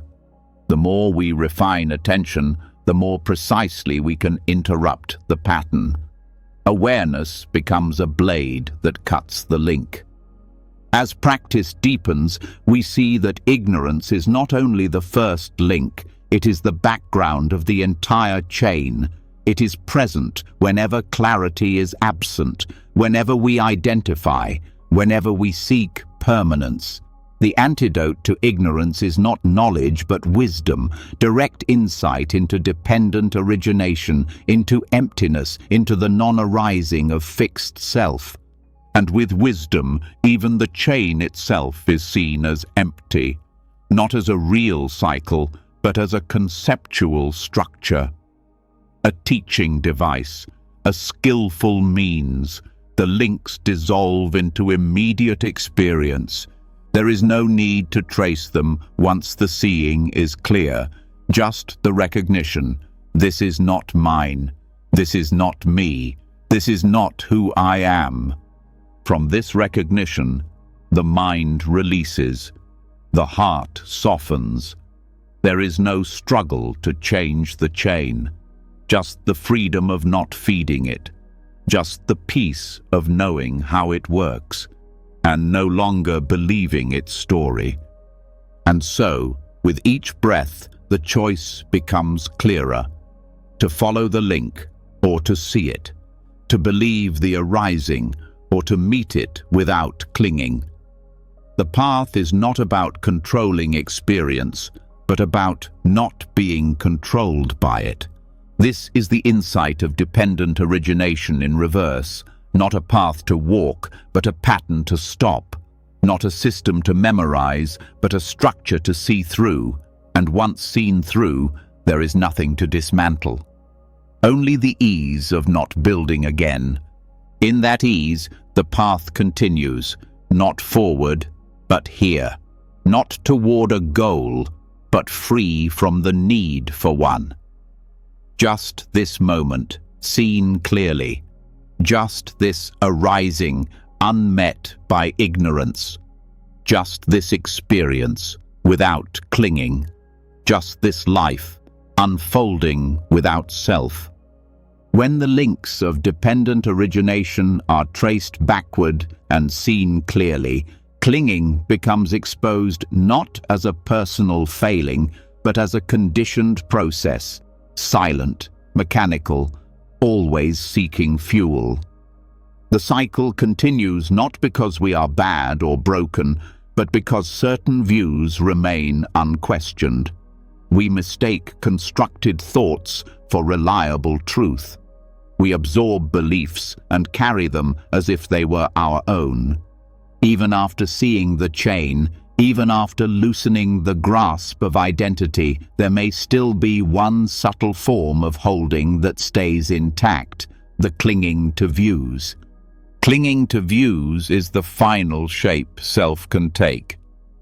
The mind, having relinquished possession over form, feeling, name, role, and witness, still wishes to assert itself through certainty, through having the right understanding, through identifying with positions.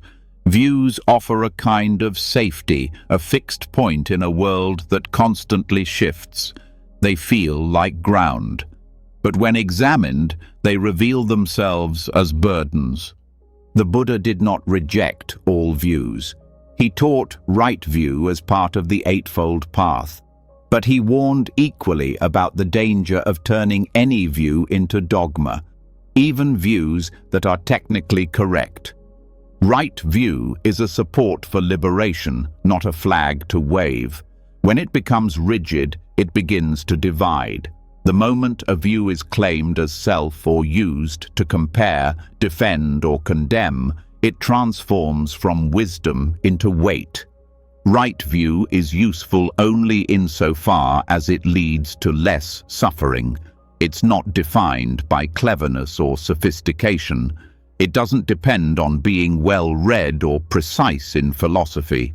Its function is to clarify what leads to craving and what leads to release.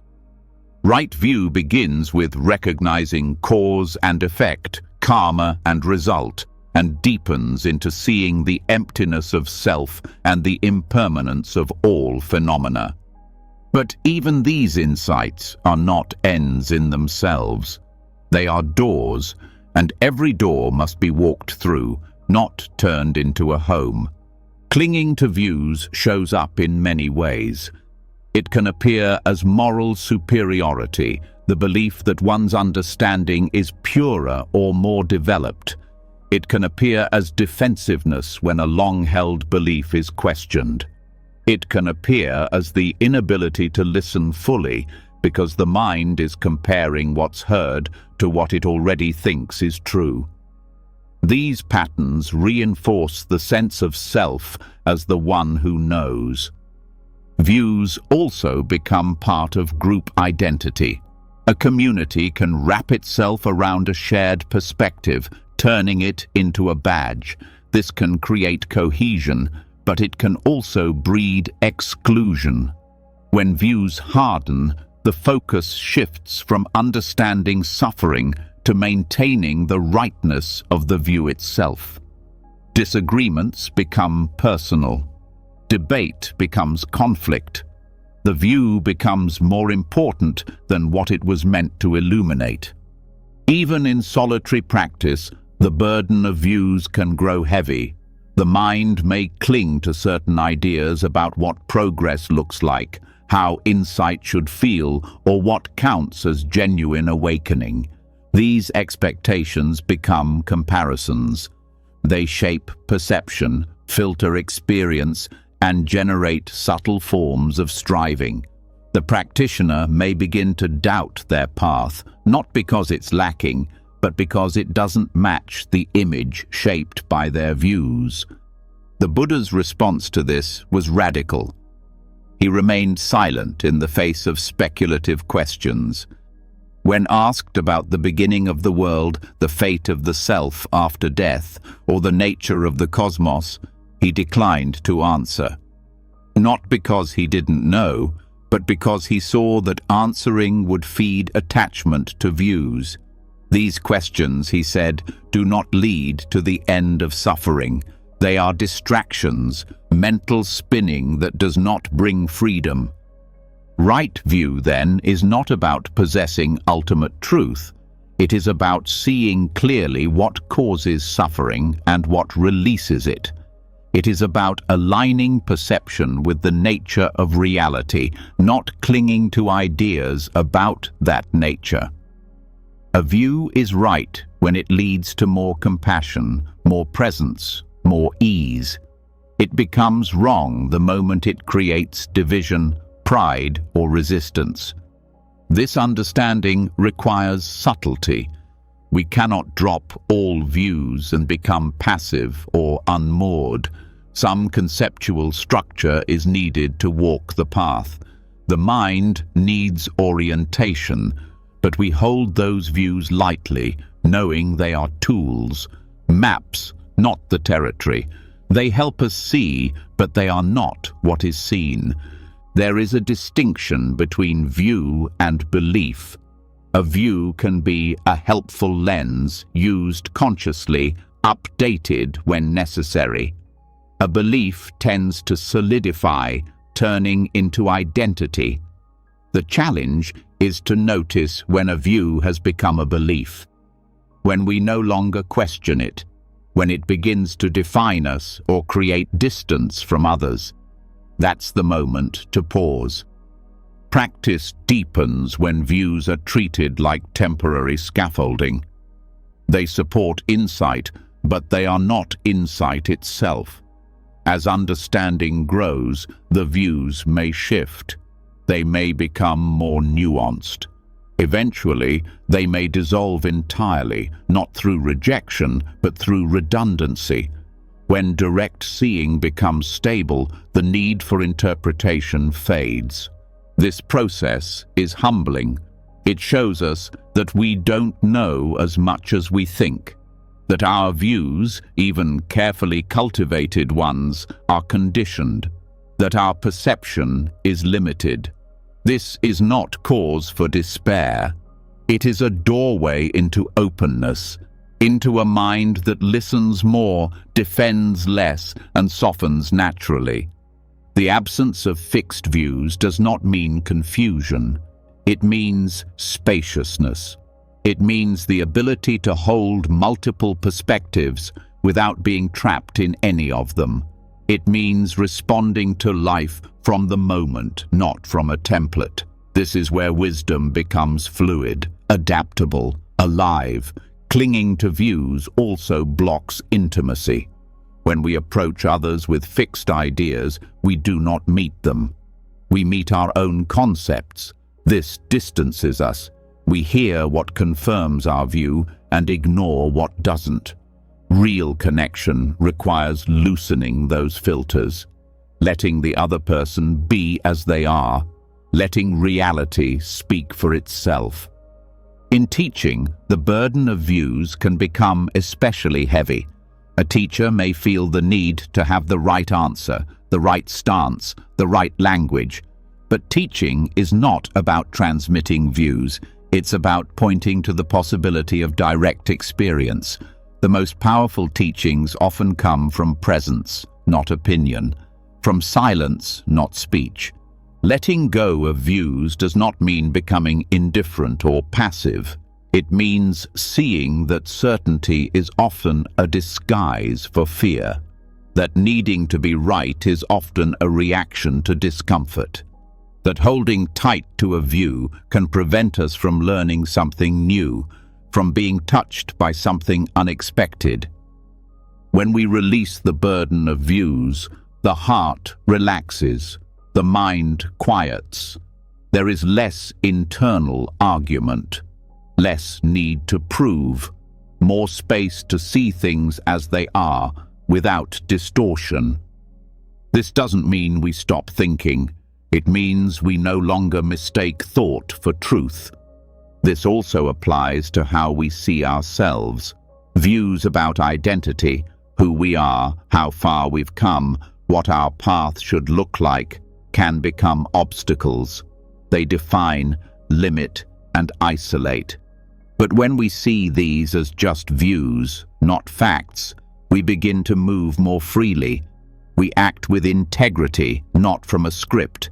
We meet the moment with authenticity, not with a mental image. Right view without clinging is about balance.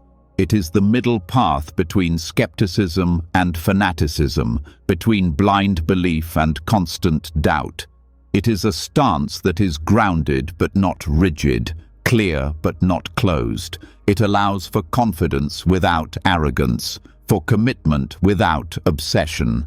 In practice, we can reflect on our views regularly. Ask, is this view helping me let go, or is it keeping me stuck? Is it opening my heart or tightening it? Is it bringing clarity or creating confusion? These questions don't weaken our path, they strengthen it. They make it more honest. As insight deepens, views naturally fade. Not through suppression, but through disuse. When the sun rises, the candle is no longer needed. When awareness becomes steady, concepts become quiet. What remains is knowing that does not divide, understanding that does not cling. This is the fruit of right view rightly held, not a final belief, but a mind unburdened by the need to believe. A mind that meets each moment without armor. A heart that lets go of being right in order to be real. And from this release, the path continues, no longer guided by opinion, but by presence. No longer confined by certainty, but moved by wisdom. Just this breath, just this step. Clear, unheld, free. Even after the craving to be someone fades, even after identity begins to dissolve, the mind often doesn't fall silent. It still moves. It still produces, not out of greed, not out of malice, but out of habit. The thinking mind is not trying to cause harm, it simply doesn't know how to stop narrating. The subtle clinging that remains after letting go of form and self is not always about possession or becoming. Sometimes it's the quiet need to explain, to interpret, to frame what is happening in a way that feels known. That's where it begins again. This is the movement the Buddha described as papancha, mental proliferation. It's not just thought, it's the expansion of thought into more thought. One sensation gives rise to 10 reflections. A passing mood becomes a fixed narrative. A small discomfort becomes a cascade of conclusions. The mind doesn't leave anything alone. It doesn't just experience. It comments, it judges, it replays, and in doing so, it keeps building. Most people live within this proliferation without realizing it. They're not choosing to hold on. They're simply not aware that they are constantly adding to what is already here. Thought arises, and instead of passing through, it branches outward. The mind turns what was simple into something dense. A sound becomes a memory. A memory becomes a story. A story becomes a wound. A wound becomes an identity. It happens in seconds, and before long, the original contact is forgotten. What remains is the construction. This construction is sticky. It draws in the sense of self, the urge to control, the desire to be right. Papancha doesn't just add mental noise. It sustains suffering. It keeps experience personal. It reclaims what was already released. Even in meditation, you may notice it. A sensation arises. There is awareness. And then, thought begins to form. Why is this happening now? I thought I let this go. This again? It starts as observation, but it grows. And it's in that growth that the mind loses its simplicity. The danger of papancha is that it's convincing. The stories feel true. The thoughts seem necessary. They feel like insight. But they're not grounded in clarity. They're rooted in assumption. The mind builds its case before it even sees clearly. And once the structure has formed, it becomes difficult to let go of. You begin to believe that the story is real, that the thought has authority, that the narrative defines you, but it doesn't. The stories are empty. They are born out of habit. The mind is used to connecting things, labeling them, assigning meaning. And it does so automatically, long after the initial impression has faded. When you stub your toe, the pain lasts seconds, but the thoughts that follow can last hours. I shouldn't be so careless. This always happens to me. Why am I so clumsy? That's papancha. That's what keeps the original contact alive far longer than necessary. It's not just unpleasant experiences that proliferate. Pleasant ones do too. You see something beautiful, and the mind begins to plan. I want to come back here. I should take a picture. How can I keep this feeling? And already, the present moment has been turned into a future strategy.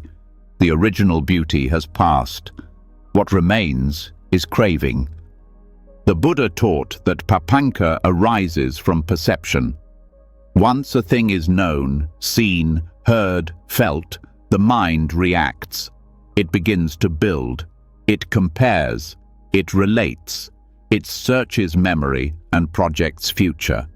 And this process happens almost immediately, beneath the surface of conscious awareness. What seems like a single thought is often the result of a long chain of mental events. The reason papanka is so deeply embedded is because it is tied to identity. The narratives are not neutral, they are built around a central character. Me, mine, I am. The mind creates versions of self through commentary. I'm improving. I'm falling behind. I'm doing well today. These are not just observations, they are constructions, and once built, they are protected. Even the story of letting go can become a new identity. That's how clever proliferation can be. To see through this process is not to stop thought. It's to stop believing thought. To recognize when the mind has moved beyond simple knowing into elaboration. It's to catch the moment a comment becomes a conclusion and a conclusion becomes a self. This recognition is the beginning of release. Mindfulness is the tool that reveals this process, not mindfulness as attention alone, but mindfulness with discernment, with interest, with honesty. It's not about fighting thought or silencing the mind, it's about observing its patterns without being pulled into them, watching how a small discomfort becomes a chain of reactivity, seeing how a single sentence from someone turns into a complex internal dialogue. When this becomes visible, the pattern weakens. Equanimity supports this process, because without calm, the mind reacts to its own movement. It judges the proliferation. It gets frustrated by its speed. But when equanimity is present, there's space. You can see thought arise and pass. You can feel the urge to explain and not follow it. You can experience without multiplying. Letting go of papanka doesn't mean never thinking again. It means thinking when needed, but not feeding what is unnecessary. It means resting in direct experience, not getting pulled into elaboration. It means trusting the simplicity of the moment without needing to add more. In early practice, you may notice this proliferation often. That's natural. It's not a failure. The mind is conditioned to spread. But every moment you catch it, every time you return to presence without story, the habit begins to unwind, slowly, gently, not through force, but through understanding. As the tendency to proliferate softens, something else begins to appear. A quiet mind, not dull, not blank, but still, present, enough. A mind that knows without spinning, a heart that feels without clinging. A presence that no longer needs to define, explain, or own what arises. This is where freedom begins, not in silencing the world, but in not adding to it, not in changing thought, but in no longer multiplying it. This is the end of papanka, not through suppression, but through clarity, and from that clarity, something natural unfolds, a kind of peace that doesn't need narration, a kind of joy that doesn't need a reason, a kind of awareness that doesn't build anything new. Just this, simple, quiet, free. You've just taken a long, honest journey through the many layers of letting go, not by pushing things away, but by seeing what never needed to be held in the first place. From the subtle clinging to identity to the trap of wanting even spiritual freedom. From the mind's endless habit of spinning stories to the release found in silence, in simplicity, in not needing answers. You've heard how even beauty, even compassion, even the wish to help can become chains when we hold them too tightly. And yet, you've also seen how none of this means withdrawal from life, but a deeper, freer, more open way of living it. Letting go is not an event. It's not one moment. It's a path. One breath at a time, one thought at a time, one subtle release over and over again until what's left is not emptiness in the cold sense, but a spaciousness filled with presence. If something in these teachings opened your heart or helped you see a pattern more clearly, share it in the comments below. What are you letting go of tonight? What's one view, one fear, one story you're ready to stop holding? And if you'd like more teachings like this, calm, grounded, and real, click subscribe and tap the bell so you never miss a step on the path. You've done enough for today. Rest now. Let go. Let life be as it is. And let the peace you've been chasing meet you in stillness.